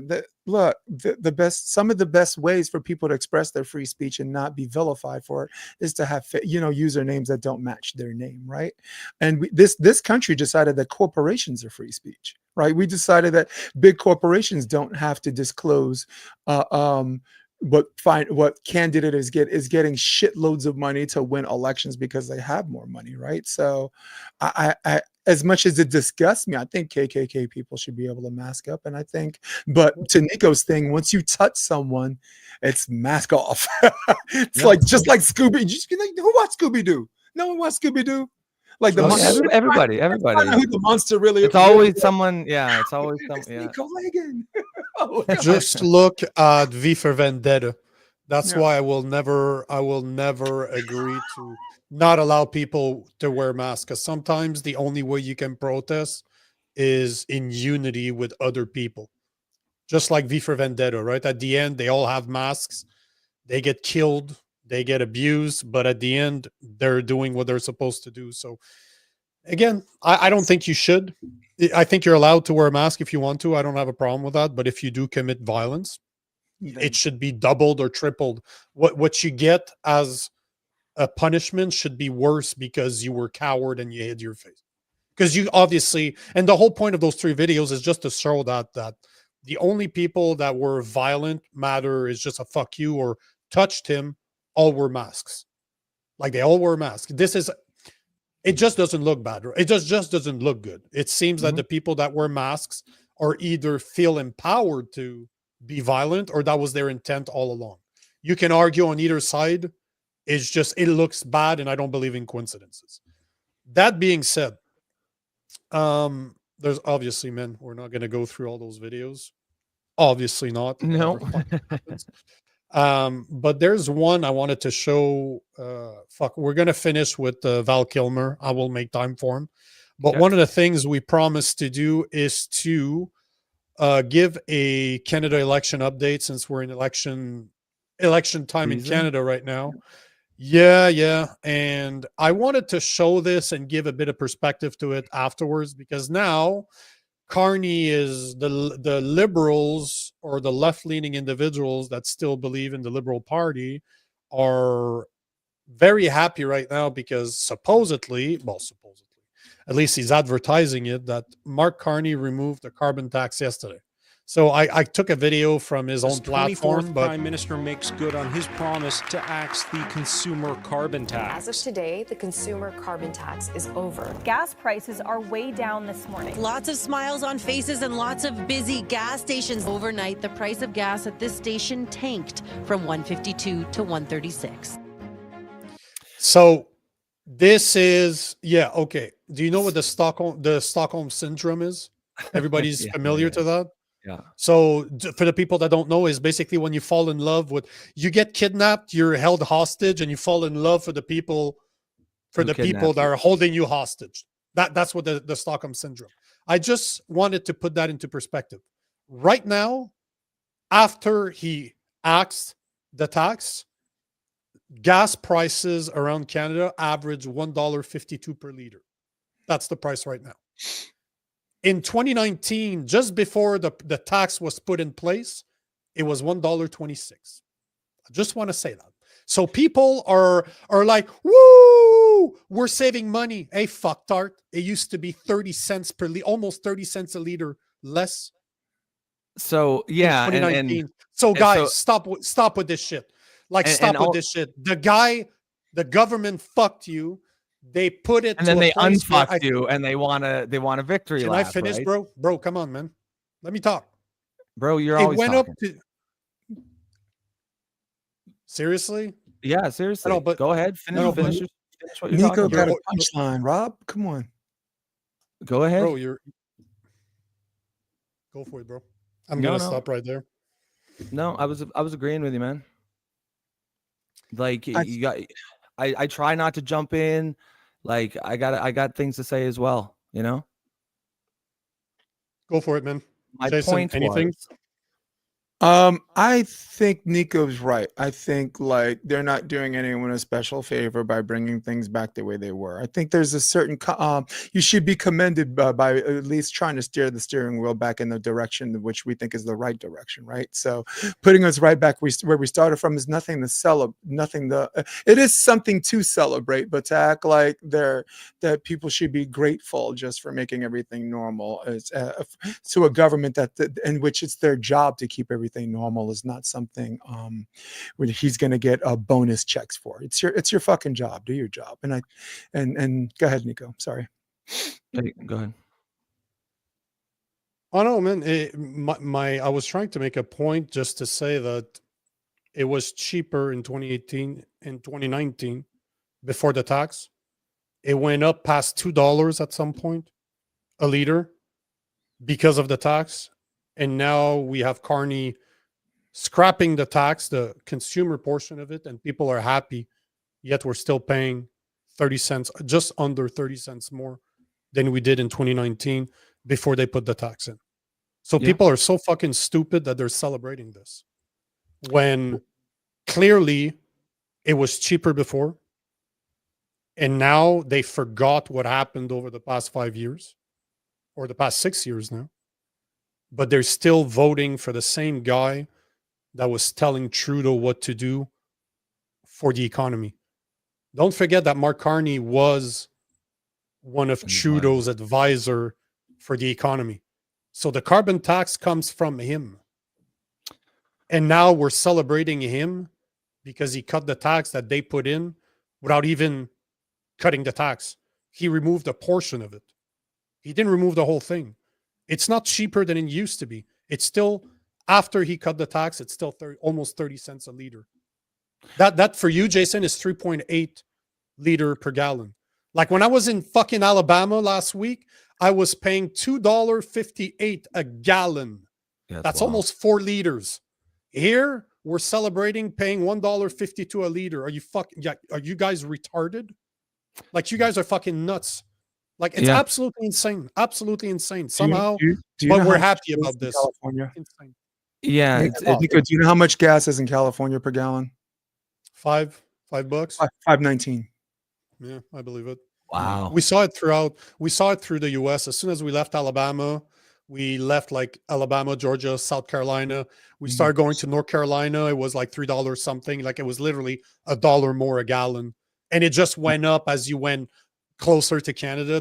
The northern state were even more expensive and more expensive. Yeah. But Yep, Rob, the 5th largest economy in the world is slowly becoming an unmarketable city and state. You know, that's wild. But yeah, no, it is. You know, like Nico said, they're the ones who did this, right? So it's almost like they want praise for they started punching us in the face and now they stopped, and I think they want praise for that. But the other thing that I read today, which is actually very interesting, is he did not actually get rid of the tax. He could have done that by calling Parliament back to repeal the tax. What he did is he slid the rate down to 0. So the carbon tax is still on the books. He can, at any time he wants, slide it back up if he wants to. So yeah, it's a little bit of a wordplay there when they say he axed the tax. He did not. he slid it down to 0, but he has the power to slide it back up at any time. Yeah. They also need to leave farmers alone. No, but the reason he's using the axe is because he's basically Polyev has been running on axe the tax against Trudeau. Yeah. Those are his words. All he's done is take his words and use them for himself, as in, what else you got, motherfucker?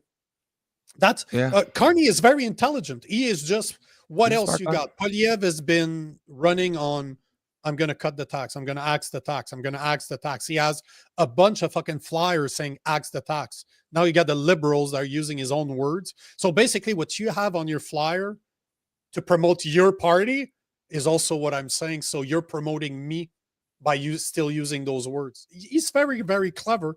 And unfortunately, it's working. Like, Canadians are stupid enough to act. Not all Canadians, obviously, but a lot of Canadians are dumb enough to look at this and say, oh, you know what? He's doing a good job. He's really working for us. Like, he certainly boxed in Polyev. He's got nowhere to go. He's got absolutely nowhere to go. And man, he just completely blew this lead. He's like the football player who's, running into the end zone doing the dance and then gets tackled on the 1 yard line. Because he thought he had this in the bag. I think it's worse than that. I think it's worse than that. He throws the ball away. He fumbled by himself. Polyev was like 40 yards out from the end zone alone. He trips on himself and somehow fumbles the ball to the other team. Like, breaks his ankle. It's just wild. I'm so glad that I'm not and immersed in this Canadian shit. Like, they were trying to carbon tax farmers for like cow production, but then finally some smart scientists said that cows are carbon neutral. What are you doing? Leave farmers the fuck alone. But Nico's point is equivalent to some guy saying, I take care of my kids. It's like, you're supposed to take care of your kids, you asshole. Why are you saying that? Like, it's your job to, and that was the point I was trying to make. It's your job to do this. You're not farming apples when you leave here, or like selling spatulas. This is what you're supposed to be doing. This is what we elected you to do 24/7. Do your fucking job. Mm-hmm. And that's all it looks for. That's all it looks like. They're doing us a favor. This is the part that always pisses me off when I look at election cycles. Like, oh, we're doing this for you. Motherfucker, you should have been doing this already. Why are you waiting now? Why you're doing this now when you have the power? We've been hurting for a long time. This is nothing new. But people are falling for this shit. This is what bothers me the most. Like, I really wonder what it's going to take for Canada to wake the fuck up. An invasion. And I'd be curious, Rob, but I'd be curious, like, if you talk to your family, because my liberal family don't talk to me anymore. Surprise, surprise, right? But yours is still there. So, what do they like? They don't really see it. They don't really see a major problem. I think. So can you bring that up with them? Can you do me a favor and bring that up? The fact that in 2019 it was 30 cents less, like, give or take. I'm saying 30 cents for the argument here, but it was literally 30 cents less 6 years ago, before they put the carbon tax in place. Now that the carbon tax is supposedly scaled down to 0, it's still 30 cents more expensive than it was back then. Don't even count the fact that it went up to $2. But what goes into their mind to say, oh, I don't see a problem with that? Like, what's going on in their minds? That's what I don't understand. So I'll tell you, I think what's going on is a lot of boomers, people like my parents' generation, say 60, 65 and older, are basically getting radicalized by mainstream media. It's funny because 10, 15, 20 years ago, the meme was that the boomers then were getting radicalized by Fox News. You heard all the time, oh, I lost my parents to, and now it's there. Everything's about Trump, because like the only people who really watch mainstream media to get their news are the boomers right now. And they are, my girlfriend's the same thing. Her parents are terrified they're convinced Trump's going to invade, like the military's coming any day. And that is pushing them, even though technically that has nothing to do with Canadian politics. It's just pushing them into the liberals. Have you seen the breakdown? I'll see if I can find it here between just look at the picture right now. This is posted by Carney a couple hours ago. Look, it's all like I'm making your point here. It's all Yeah, old all people. old Look, people. it's like 90%, it seems like old Yeah, people. it's crazy So, how this happened. But but I I'm don't not know. curious about your family. I'm sorry to cut you off, but your parents are not the people that I'm talking about because I understand them. I'm talking about your sisters, your brothers that are younger, that have not technically, they probably don't even follow the news, as in they don't watch, they probably don't even have fucking They don't watch cable. much they don't watch So much why? mainstream news. So for your parents, I get it. I get that. But for your family that is in their 20s or even their 30s, what the fuck is going on in their mind when they look at this and like what's going on? What am I missing here? Because I'm missing something and I don't for get the it. younger generation, I think most people are picking their politicians based on vibes and you know how they feel about things. I don't think a lot of them are really thinking about the issues in this way. They're not thinking about it like that. You know, a lot of politics is personal, and yeah, there's just a lot of tribalism, a lot of this is my side, and they're not really looking into the. I think everyone was sick of Trudeau. I think if Trudeau had been running this election, he would have got his ass handed to him. Carney, even though a lot of people aren't making that connection between Trudeau and Carney, even though he's basically been his mentor for how, decades now. And he was a top advisor all throughout Trudeau's. I mean, Carney's on the record as regularly stating that there needs to be a tax on carbon. There needs to be a price on carbon. This is like a fundamental worldview for him. And that's why it's a little concerning to see he didn't remove the carbon tax. He moved the slider down, but he's still got that power. And we know how he feels about it. And so, it won't surprise me at all if he wins the election, he'll slide that motherfucker right back up, and he has the power to do so with a stroke of a pen. Do you mind asking? I don't know if your family's listening to this, but I'd like to get their their opinion. I'll throw it in the group chat for sure.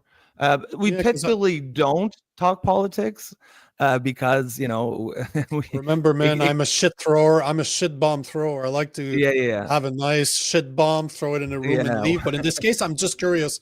I'm really, really curious to see what's going on in people's head and how do they, because I see the Stockholm syndrome. That's all I can think of. I see this. I'm like, how the fuck are people falling for this? Yeah. I mean, I think it's a lot of just tribalism. Okay, so I actually found that chart here. I'm going to show you. It shows you how this election is really just it's really just old versus young in a lot of ways. It's just a generational battle. If it wasn't for the boomers, so can you guys see that there? Yep. Okay, so we've got over here 18 to 34 hard for the conservatives. 35 to 54. Okay, when is this? This is back in January. So I see that does not sound right. It's basically January this same thing, which I saw the other day, except over here, the liberals was way, way, way, way, way up. Conservatives was way down. It basically, these two groups it was about the same. The thing that changed, I'll see if I can find the newer one, but the thing that changed is this 55 plus is like hard for the liberals. And I don't really know why. I think, my parents definitely have some TDS. I think a lot of the boomers here do. And that does spill over here into our politics. Cheryl says, boomers and pre-boomers, Rob. My parents are pre-boomers and they watch mainstream news. They're boycotting American products because mainstream told them. Yeah, it seems to be like, 45 and younger. Most people just don't really watch much. We don't really consume mainstream media that much. We get our news from social media, and whether that's, of course, there's biases built into that too, but you're also going to get a much broader range of it. And I feel like the biases are more open. People are open about their biases. It's the mainstream media where they act like there is no bias, and the boomers they swallow it whole hog, and it's a problem because obviously they have a right to vote however they want, but man, Something feels off when you've got like the 60 plus crowd deciding the future, overruling the younger people who are going to be here 40, 50 years from now when they won't. Not saying old people shouldn't vote, of course, but it just, it sort of rubs you the wrong way a little bit. But at the same time, as much as you're saying that you understand why the baby boomers, or maybe you don't, but the baby boomers watch mainstream media, and that's what mainstream media is telling them to do. That's why they do it. They've been watching it their whole life, so they're indoctrinated when it comes to mainstream media. That I think we can. No, the older generation, like the 55, the 45-ish. Yeah. Okay. But at the same time, the youngers are no different. They just believe everything mainstream media is telling them on social media. Instead of taking it from the TV, they take it from their phones. Because how else can you explain that they just what I showed today, that in 2019 it was almost 30 cents cheaper? Then they're celebrating it. Okay, mainstream media is saying that it's a great achievement, and Mark Carney is fucking awesome for doing what he did. But at the same time, it takes you 2 seconds to research it to see that we pay more right now than we did prior to the tax. It takes 2 seconds to mention that, as you said, he didn't really remove the tax. He zeroed it out, meaning that nothing has changed. And tomorrow he can go by the day after he gets elected, he can just say, fuck you, I'm boosting it to 20% now instead of being 10, whatever the numbers is. Because he has just do, again, a quick research. You don't need to go to DuckDuckGo or to go to Brave to find this information. You can go on Google. You can literally Google it. And Mark Carney is a big fan of the carbon tax, and he's been praising it and how we needed to do business with emerging markets like China. No, but just 2 weeks ago, to battle against the US, we're going to do business with China, but we need to have a carbon tax in order to do business with them because that's what they want. Like, are you fucking kidding me? But how?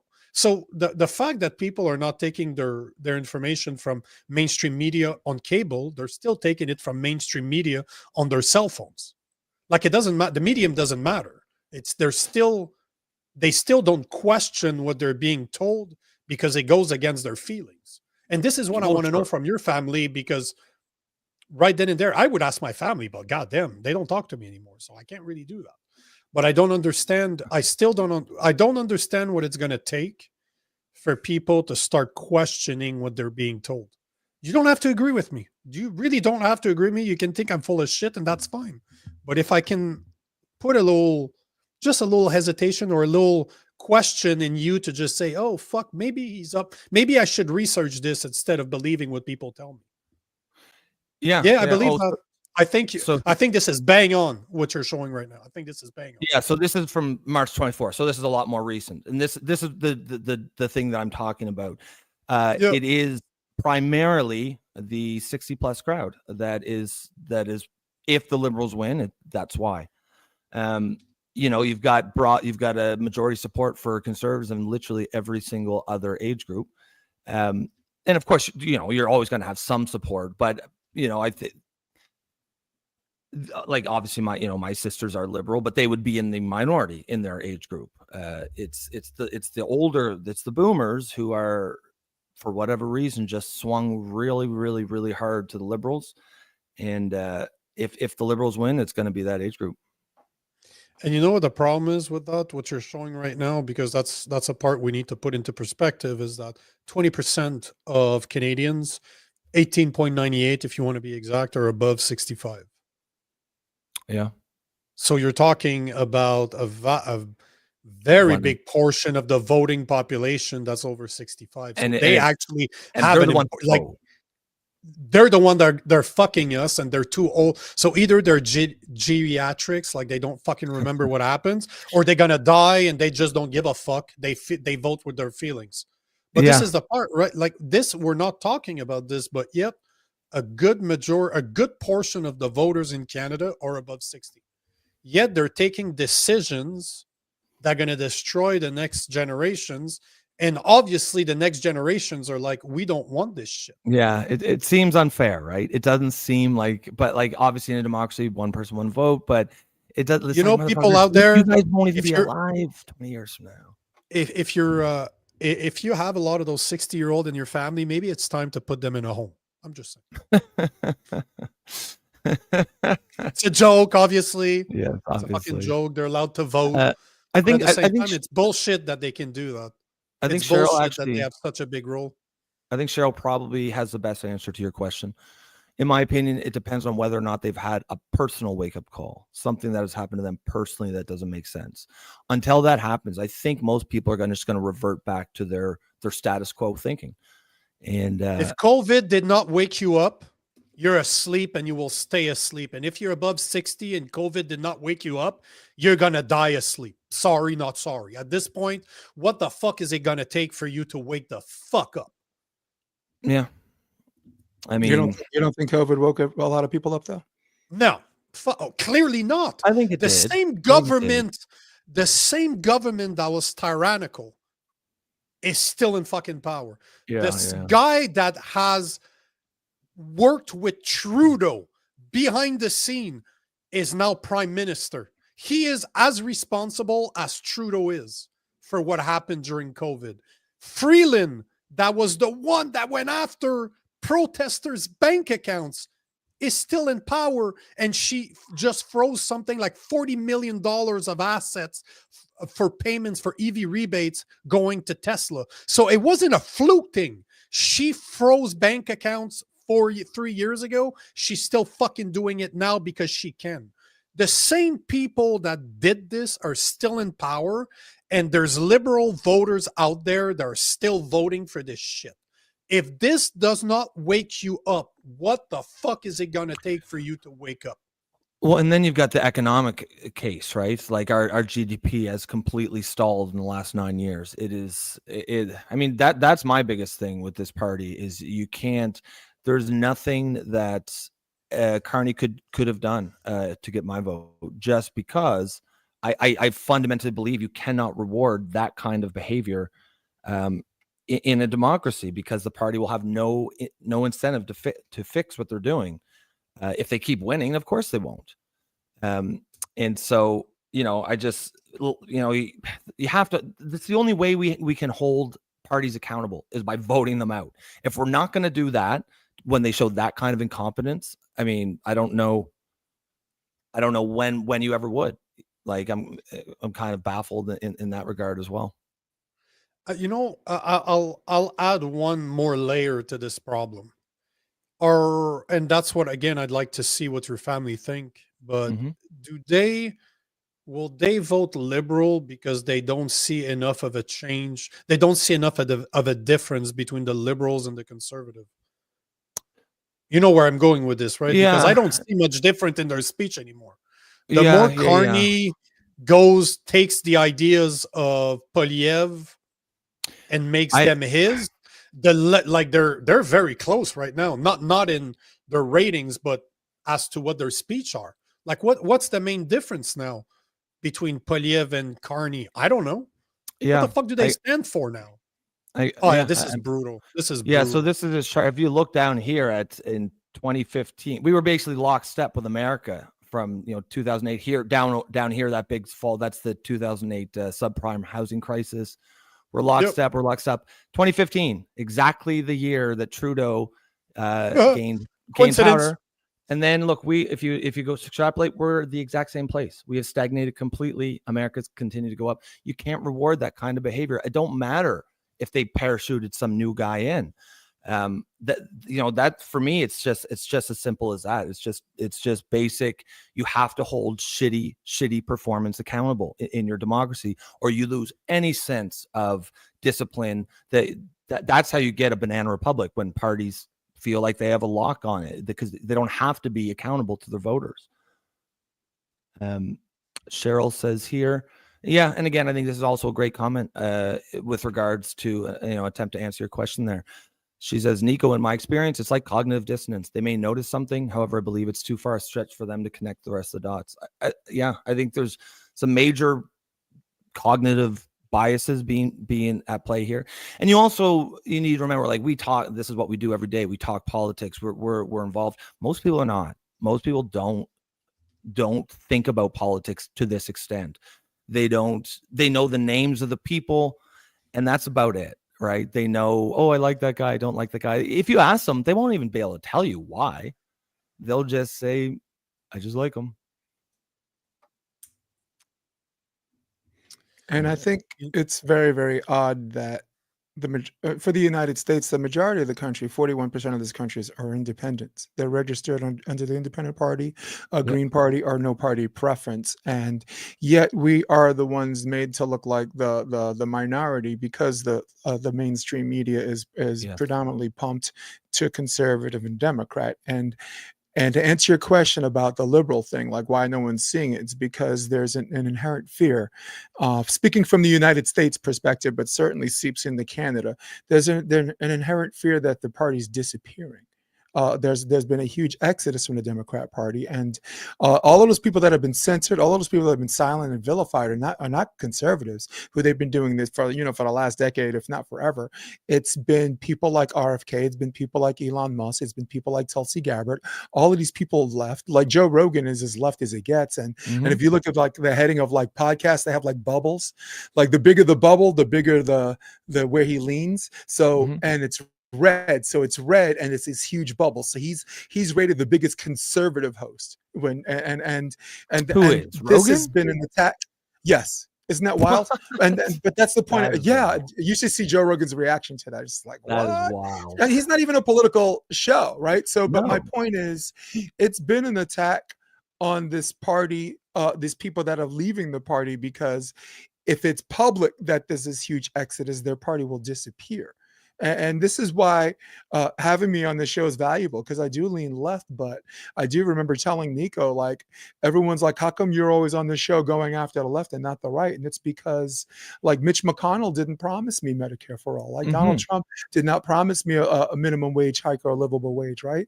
The Squad did, AOC did, right? But Biden did. Biden said on day one, I'm going to wipe student debt clean, on all these things on day one, right? So the reason why there's an exodus is because these Republicans aren't the one promising these things to get elected. Democrats are. And the ones that stay are the ones that are convinced by mainstream media, as Nico probably can finish this sentence for me, we might suck, but we're still better than them. And they're like, good enough for me. And it is the worst case of Stockholm syndrome, probably in the history of politics. It's a very, very bizarre time. And it's weird that the older generation of you guys are liberal, where our older generation is Republican. It is weird, eh? It's an opposite.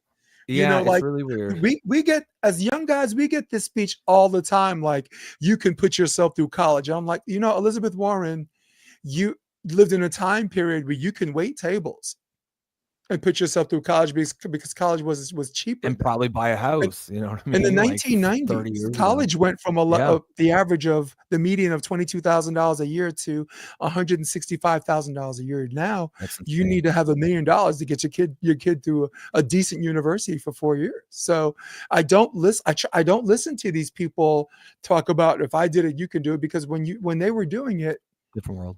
Rent was fucking $200 a month, right? Come on. Inflation went up, and the minimum wage has stayed in the United States has stayed the same since 2009. Well, and I get that too. I'll be like, well, you're a lefty. Why are you always shitting on the left? It's like, we got to clean our own house. That because I see like the right can. I don't really care what the right's doing at this point. The right can do their own thing. Like, that's not my concern. My concern is how broken the left appears to be right now on several key issues. And that's like, there's no point in going after the right until we clean our own house up first. And that's how I sort of see my role in this show. But there's no such thing as the right. That's the problem. Like, America is completely different when it comes to political parties, because there is an opposition. There is such a thing as different views, different values, different policies. They want to change something. In Canada, we don't have it. That's my point. That's the whole point of this, is we are so left that even the conservative are lefties. Do you think this is a party that is? No, but it wouldn't matter. But it wouldn't matter. Yeah, that's what I was going to ask. It does not matter, because if Polyev was extremely so you look at Maxime Bernier. He's not a Republican. He's a libertarian, somewhere in the middle. He is not going to be on the debate stage. They're trying to prevent him from ever having his voice heard. So all he does is podcast now, which good for you, bro. That's the way to do it. But they consider him a far right guy. This just tells you how left we are when you have a guy that is pretty much common sense in his values. Again, I don't agree with everything that he says, but a lot of the things that he says, I'm like, hey, bro, goddamn, it doesn't take a light bulb to realize that it makes fucking sense. And he's been saying it since 2017. It's not new. He didn't change his stance. So it's not like those are new values. We're talking 8 years ago now. But yet I still see the same people voting left. I still see the same conservatives voting for conservative values that have been watered the fuck down to a point where they sound like liberals. So we don't have any right in Canada. So as much as you say you need to clean your left, this whole thing needs to be cleaned because we don't have oppositions anymore.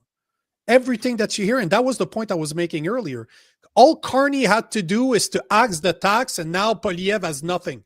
How fucking pathetic is that shit? How pathetic is it that all he had to do is axe the tax? I'm going to use your same words, and people are fucking dumb enough to buy this shit because Stockholm syndrome, because they don't want to question. And I agree with Shelley that's saying that it's dissonance, cognitive dissonance. But I'm tired of this shit. I'm really tired of having a bunch of fucking zombies being able to take decisions for a country that I love. I lost everything to be able to speak my mind. And what I'm saying is not out there. I'm just fucking common sense. If you really knew what I fucking thought, you'd fucking not listen to this shit. So I'm trying to be as common sense as possible. But at one point, when is it enough? Because I'm fucking tired of this shit.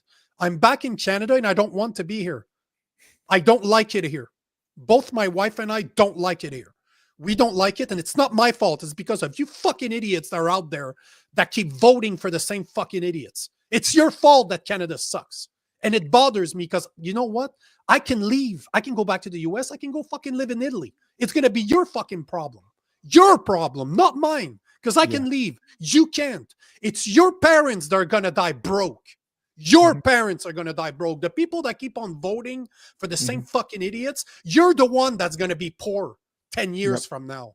Amen. You remember when my grandmother died because of COVID? It's going to be the same thing for you, except it's going to be your fault because you keep on fucking going for those people. It's just, I don't know what else am I supposed to do. Am I going to scream until I'm blue in the face? What is it going to take? Do I have to smack people? Do I have to fucking walk down the street and start waking people up? Because at one point, you know what happened in the US, right? Trump sold it as in, if we don't stop this now, nothing's going to happen. It's worse in Canada than it was for you guys in the US. And people are just, they just continue fucking walking like nothing's happening because they don't want to hear it. So when is it enough? When is it going to be enough for people to wake the fuck up? Well, I have a little bit of a solution, but I'm not going to give anyone the solution because if I give the solution, that means Nico won't stay in America and we don't have more real manly men in America. So in that respect, I say, Canada, keep up the good work. We're going to lose. You're going to lose yourself a Nico and your loss is going to be our gain. Are you kidding? I'm trying to be satirical because I know Nico is feeling a different way about this. But I have a question for you guys. Is there a polling system that allows you in a debate? Like if you pull it a certain percentage, do they have to why don't they let Bernie? Like what by what mechanism are they able to keep Bernie? Yeah, like for example, the Democratic primary at some point the threshold, the percentage gets higher and higher, and more people have to drop out because they don't meet the threshold to be in the debates. And the presidential debate, I think you have to poll at 15% and higher. I'm going to take a couple of these. It's something along those lines. There's a certain. There's a certain way they can block Maxime, but the point I was trying to make is not to endorse Maxime Bernier, is just to simply say that we have nothing except for left. Yeah. So as much as people say we need to clean our own house, you're the only house that exists. My house doesn't even fucking exist in Canada. I don't have a fucking house in Canada. I don't. I really don't. I'm home. I'm literally not only am I an orphan, but I'm fucking homeless. Right. Like I have no place to be in Canada. Zero. So we got some Wizard of comments. Oz And shit right there, dude. seem like they agree with you. Mr. Memorino says, Nico, I feel the same way as you. Never want to go back. Very frustrated with Canadians. I'm very sad for my country. Tony G says, Nico, I wish you were running for PM and speaking to the masses. Maybe you should think about that. Yeah, that's why I was like, if there's a polling system, Nico could be on that debate stage. It's really sad how he could debate him, he could beat him. And broken we become. This muzzling of politicians really disturbing. Yeah, exactly. And that's why we went on about Marine Le Pen in France the other day. Like, you can't, you can't muzzle politicians. That smacks of weakness. It sounds like you're going to lose. Whether you agree with them or not, let them run. That's how democracy works. If you think that they shouldn't be running, well, that's not your call. They will lose if the voting base does not want them there. Prairie agrees. Very frustrating for sure. So I mean, most people are feeling what you're putting out there. I think there's also a fundamental, you think like why I think there's a fundamental misunderstanding how politics works here. I think people underestimate how much power the parties have. The parties have all the power. You slap a Carney on top of the Liberal Party, it's still the same shit Liberal Party that was responsible for 9 years of stagnation, economic stagnation. Carney can't really do a whole lot. It's the party that has the power.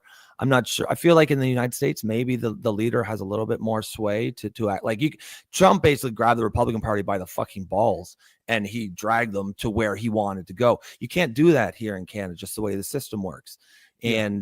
And they, people, it was wild when you see the swing in the polls just because they changed the figurehead, just because it's Carney now and not Trudeau.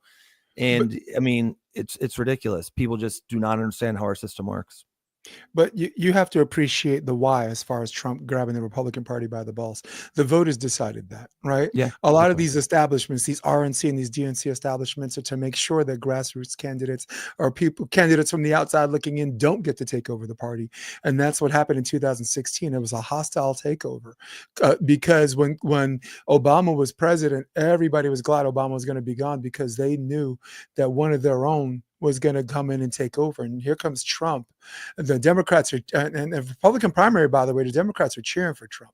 When he was fucking vilifying Ted, calling him Lying Ted, Little Marco, No Energy Jeb, or whatever, just he had names for them, and they were like, "Wow, this guy's fucking calling them out," and they were having a good time with it. And then all of a sudden it was like, wait, he just won.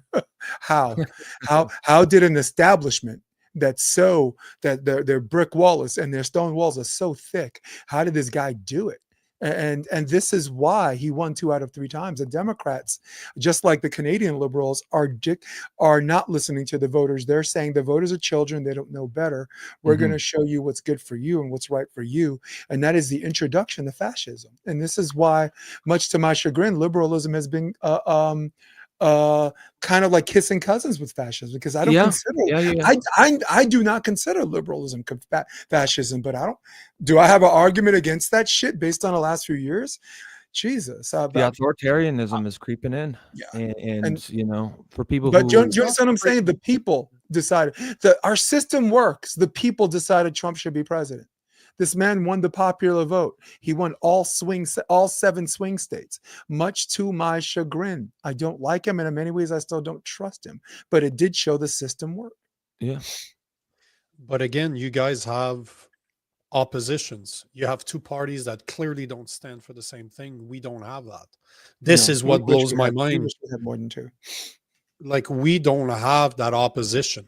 We really don't. It's all of our parties outside of the PPC, which has no way of winning.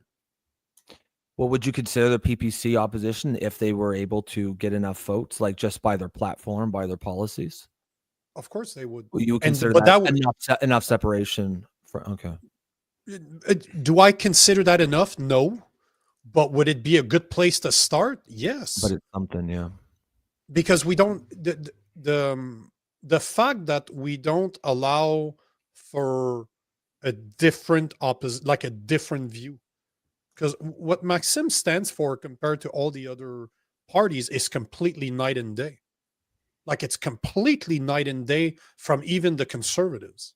And yet, this is what blows my mind. So you have the liberal, you have the Green Party that should be the equivalent of communist/socialists, that more communists. Then you have the NDP, which are socialists. They're on their way to communism, but they're the first step.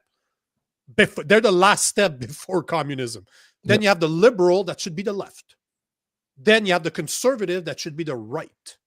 And then a guy like Maxime Bernier should be in between the liberals and the right, like somewhere in the middle, maybe a bit more. His party has a bit left of right, right of middle, left of middle. Like, but they're the different. They should be between the liberals and the conservative.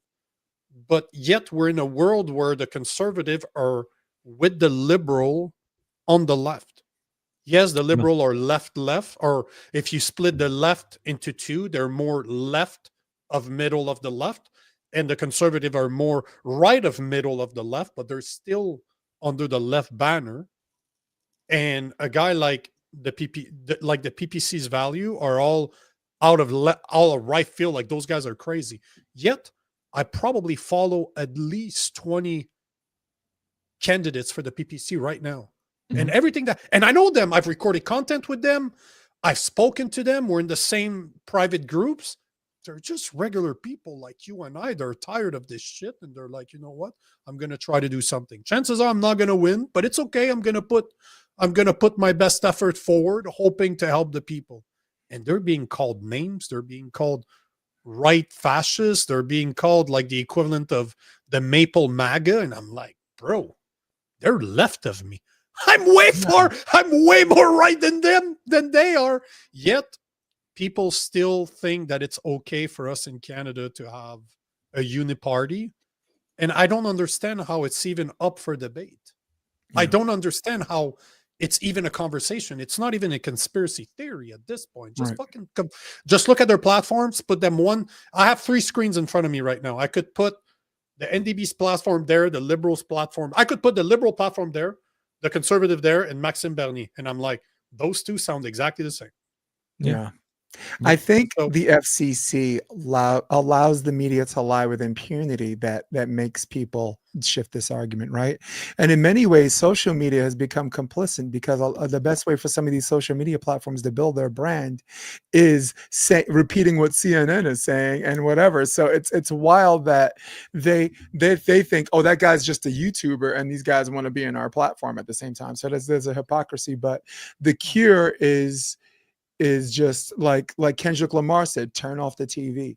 We are being lied to. For the people that still pay for cable, you're being lied to for a fee. You're paying for people to lie to you. You can get the truth here. But that's what that polling that I showed you guys earlier shows, is that pretty much all the age groups that do not rely on mainstream media are all one way. And then the one age group that does is hard the other way. And I mean, that's basically statistics showing exactly what you're saying there. That basically those younger generations turn the TV off, right? They stopped listening to those voices. And when you do that, you still have to get your information from somewhere, but I'd rather have a broad range of information, even if a lot of it's fucking kooky or wacky.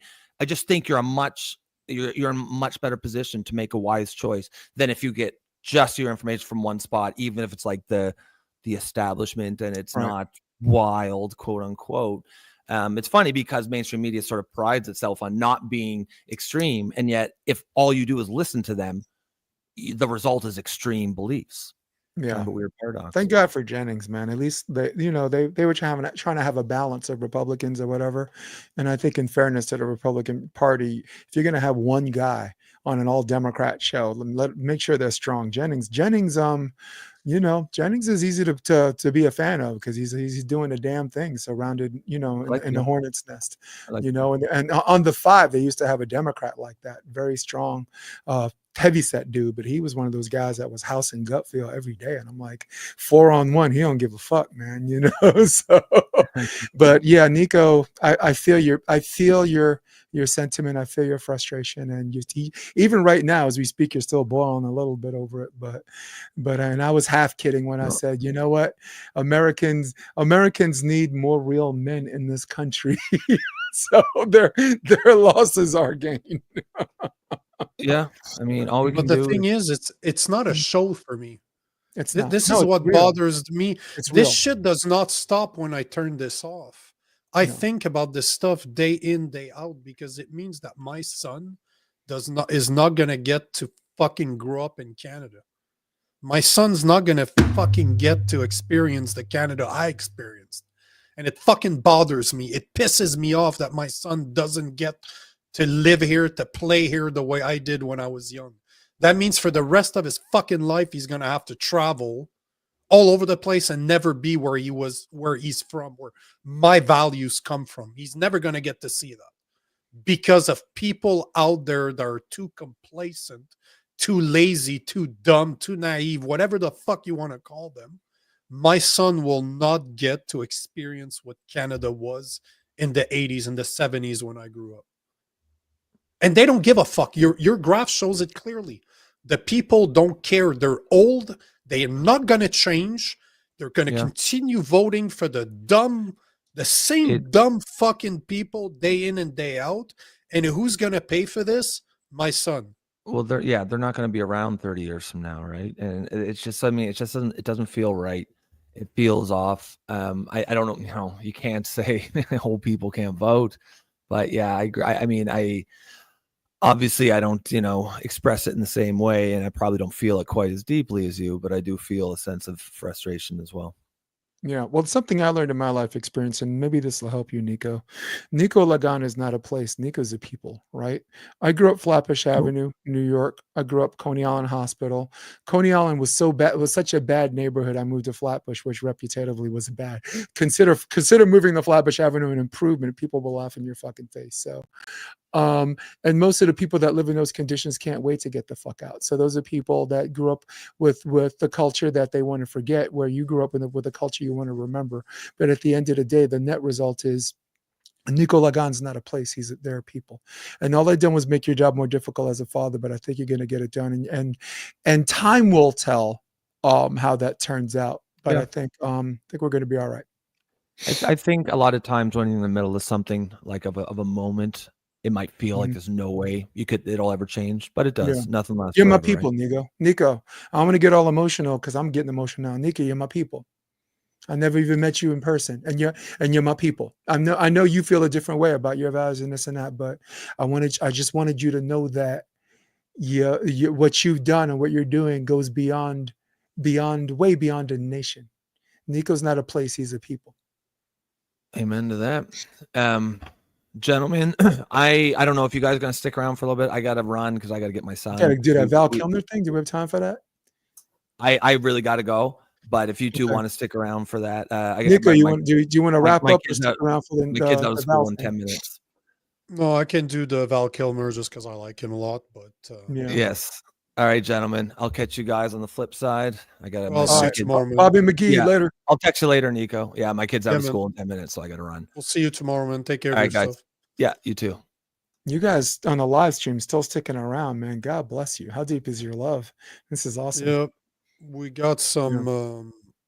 We got some great people. We got some great listeners. Very smart listeners too. So I apologize but I apologize to the people out there. This is Well, this is why they follow you, Nico. If they desperately need real human beings who have real sentiments. This is why they follow you. If you behaved a different way, I think you'd lose followers. You have to allow yourself to think out loud and do the things you're doing and go through this rough patch that you're going through, because that's just as real as us telling jokes and having a good time. These are, this is a character-driven podcast, and people care about the characters, and we care, again, people you never met in your life are find themselves caring about you because you gave yourself permission to do the things you're doing now. I'm talking way too much. Maybe we, I don't know if I'm making it worse by still talking. But, no, no. But it's I'm 54 years old, and I'm telling you, you're a people, not a place. I I'm ex-military. You and I are the most travel people, probably. The two of us. I'll put the two of us combined travel against any other two people in the world. I'm going to Maui tomorrow. Good for you, bro. Yeah. So, some of the, before we play this, I'm just going to take a few of the comments here, but basically there was a bunch like Tony G was, Nico, I wish you were running for PM. Yeah, bro, that's not going to happen. I'm not a politician. Yeah. They won't let him in the debate. If you debate him, you beat him. They won't let you. No, but I don't want this. We were, as much as we need outspoken people, I'm not that guy. I wouldn't want to put my family through this. That's why you don't see my family on social media. That's why you don't see my wife on social media. That's why I'll take the heat, but my family doesn't deserve it. So for me to run for politics, in politics, it would take something. No, I don't think I could do it just for their sake. Memorino, Nico, I feel the same way as you. I never want to go back. Very frustrated with Canadians and very sad for my country. I feel you, man. Prairie, very frustrating for sure. Tony G saying, I want to leave so badly. My friends, who's a dual citizen, moved to Hawaii, and will never come back, and he's struggling to survive with his family. What does that tell you about Canada? I feel you, bro. I've been traveling a lot, and it's not because I have money, because I live extremely frugally. But at the same time, and I feel you, bro. I know exactly what your friend's going through. Prairie, it doesn't matter where we go into, they seem to have a TV on playing the mainstream media. You're being bombarded by it everywhere you go. Yeah, but you know, Prairie, this is an excuse. People make those excuses all the time, but at the same time, Denzel Washington said that if you don't listen to the news, you're uninformed. If you do listen to the news, you're misinformed. So at the same time, it's up to the individual to develop critical thinking and to understand that, yes, the media will lie to you. It doesn't matter that it's the left or the right. And don't take me don't believe what I tell you. I don't want you to believe me. I just want you to open your eyes and do research. If you don't agree with me, that's great. That's awesome. Please leave a comment. We can talk about it. If you agree with me, that's great. But don't believe me just because it sounds right. Go research it. Try to prove your points wrong. Try to challenge your ideas where you're literally trying to prove your own self wrong. That's what I want. That's what I want for you guys. Tony G saying, amen, brother. I worry every day what will happen to my kids or wife if something happens to me. Right there with you, bro. Prairie saying that they're fully indoctrinated. Yeah, it's hard to disagree. Tony G, there's many of us who feel the same way. Nico, take care. Right. I probably missed you, bro, because I'm taking the message late. But yeah, man, right back at you, brother. We'll see you next time you're here. Crimsy King. What's going on, Crimsy King? Your name does not sound familiar, but welcome. Wait, you think liberals did something to cause this? Well, yeah. Duh. Yeah. Of course they did. Exactly. It's not just in Canada, but it's in the US too. Like I travel between the two all the time. So, and I can tell you that yes, 100% the liberals did this. And the conservatives like me are as much to blame for what the liberals did because we let it happen. We thought that it would fix itself. We thought that it was like children, they would grow out of it. But clearly what Rob showed earlier, the 65 and above are still voting for the same people that have destroyed our economy, that have become tyrannical with people they don't agree with. Right. And they continue. We're thanking the liberals for taking a part off of the tax that they put themselves. Like, seriously, that's the world. Like, we're literally thanking our government for oppressing us. Oh, thank God you allowed me to say 2 more words. Like, are you kidding me? Right. Like, yes, the liberals did this, but the conservative let it happen. Right. And assuming you're whoever this guest is, assuming you're American, I was one of the people that voted for the adults back in the room with Joe Biden, and since then, from 2021 all the way to the present, there's been the largest transfers of wealth to the 1% of the 2% elite.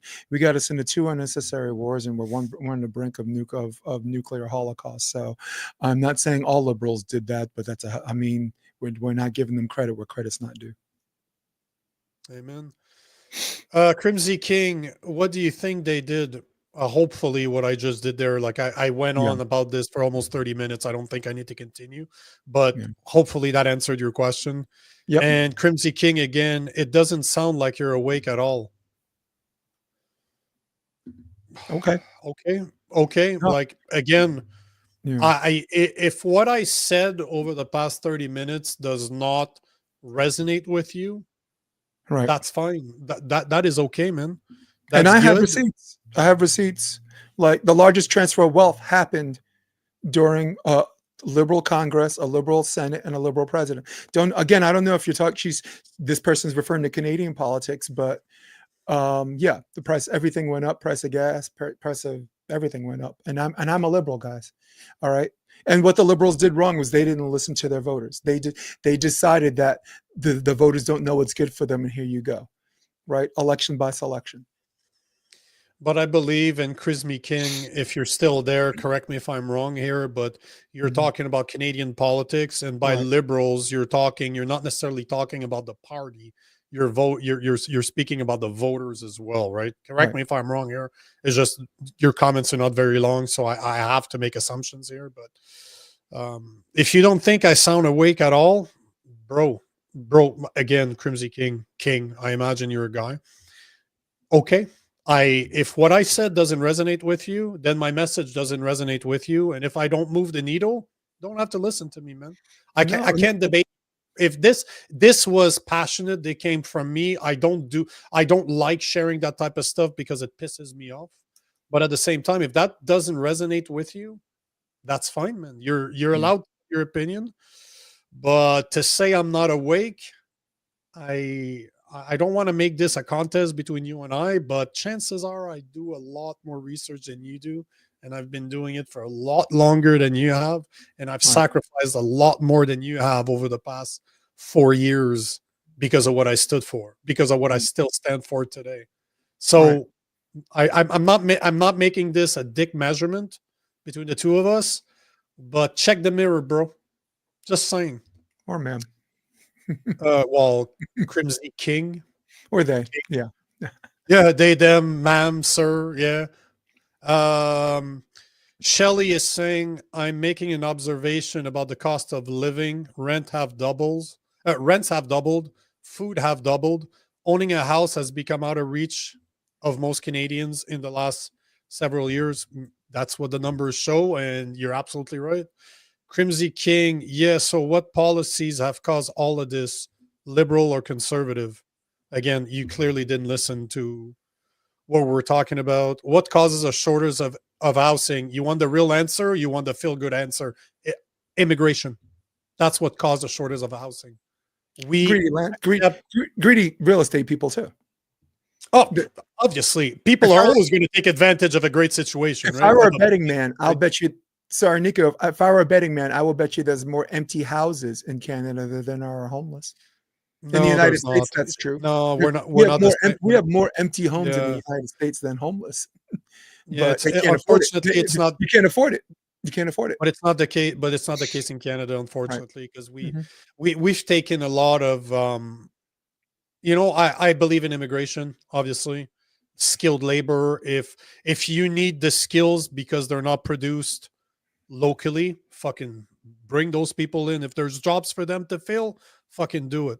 But we have tens of thousands, if not hundreds of thousands of people that were brought in with no skills at all. They're just supported by the state, that they do better than Canadians that have been paying taxes their whole life. So I'm not saying that we should never do immigration again, but it's time to kind of pause it and reassess, because it is a problem. Like, housing is a problem. Housing prices are a problem. And you want to know the policies? No problem.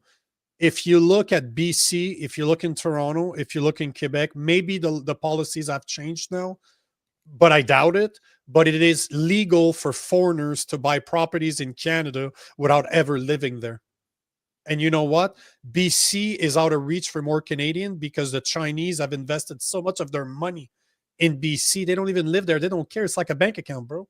If you're going to take 10, 20% increase every year, that's as good as an investment you can get. The SP 500, it's probably one of the safest investment you can do. Take an ETF, SP 500, you'll increase maybe 10% a year, year over year, decade over decade. You do a lot more with real estate in a place that you don't even need to live in because our governments allow it. It's a multifaceted problem, but no matter where you look, it's the liberal parties that have allowed this to continue to happen over the past 10 years. Whoever voted it in doesn't matter because we can't change that. But they allowed it to continue to happen, and people are still considering voting for them.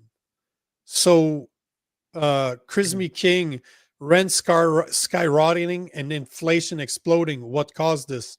Liberal policies. Our purchasing power from 9 years ago when Trudeau took office, for the same dollar, right now it's estimated across the board that it is 133. So our dollar has lost 33% of its value compared to the dollar, to the Canadian. So Canadian to Canadian, not even Canadian to American, Canadian to Canadian. So our real cost of inflation over the past 9 years is 33%. And that is on the low estimate. I will always provide the low estimate, just because some people say it's a lot higher than that. But the lower end, 33% within 9 years. That's insane. That's absolutely insane. Clearly, there's a lack of education. Yeah. Clearly, a distinct lack of proper governance. 100%. I couldn't agree with you more. Nobody's building houses. Nobody's stopping landlords from gouging. Nobody's holding the rich elite accountable. Right. That's debatable because the houses are getting built. But at the same time, if you don't have enough housing for the people that are there, where's the problem? Why are you still bringing in people? It doesn't make sense. If the housing is not there, why are you bringing in more people? Plus, and I just want to put that gouging. I think what she means by gouging, it's abusing the process of supply and demand.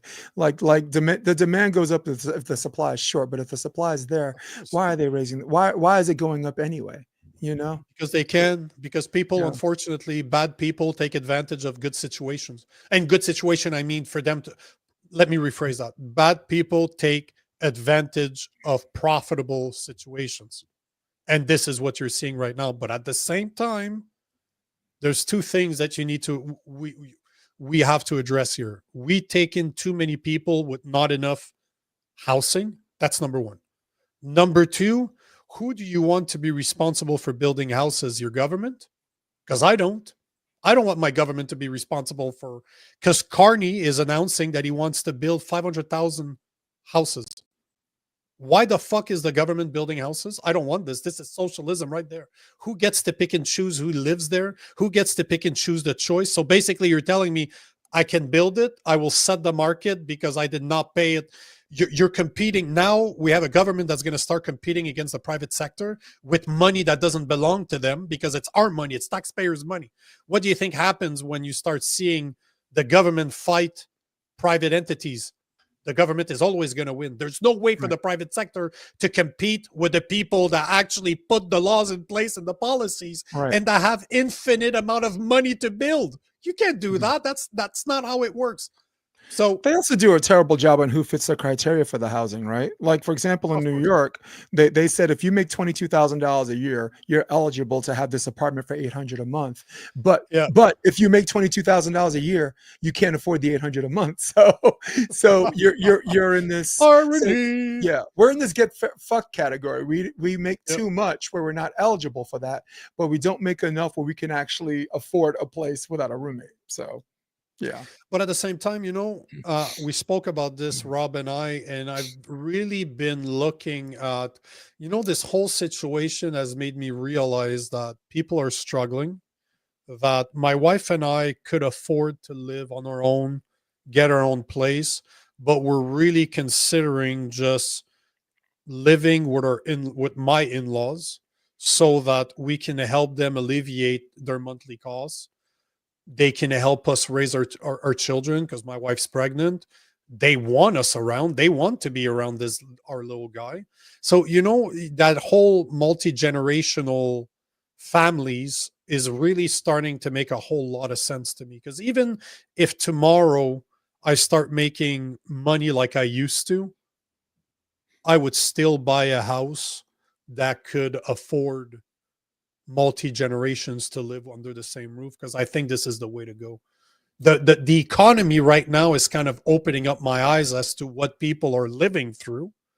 And I'm like, is one of the solutions to stop thinking that we should all live in our own houses? Or should we live together like we've done for thousands and thousands and thousands of years before? And I'm not saying it's a solution, because again, I want housing to be affordable. I want youngsters to be able to live by themselves. I've lived by myself since I'm 17 years old. So I want people to experience that. I don't want people to be stuck living at a home because they don't have a choice. I have the choice, and we're really considering just living all together because we like it. But if it wasn't for the economy right now, I would have never considered it. Right. Yeah. So interesting. Hey. There's always interesting solutions to problems, right? Hey, the Val Kilmer thing, let's do it tomorrow morning. I would prefer you and Rob to do that, because I think you guys get a better bounce off of that. And we're going on 3 hours here, and I can stay here all day, but I think we need to save us from ourselves. Yeah. But I would love. Go ahead. I'll just take the last 4 comments, and then we'll call it a day, because we're literally 3 hours in. It's insane that you guys stick around for this, but thank you. I love you guys. Thank you. Yeah, thank you. Nico, I believe Crimsy King comment about not being a weight was directed at me. Oh, it's possible, but as you saw, if I can't move the needle, I don't get in comment wars with people. So they're allowed to have their opinion, even if I disagree. Yeah. Prairie, yeah, 100%. I will always respect the comments, even if they're not respectful to me. So Prairie, all working at Walmart, Tim Hortons, and McDonald's. Yeah, well. Yeah. Shelly, Nico, you may want to check out Sam Cooper. Yeah, I know who Sam Cooper is.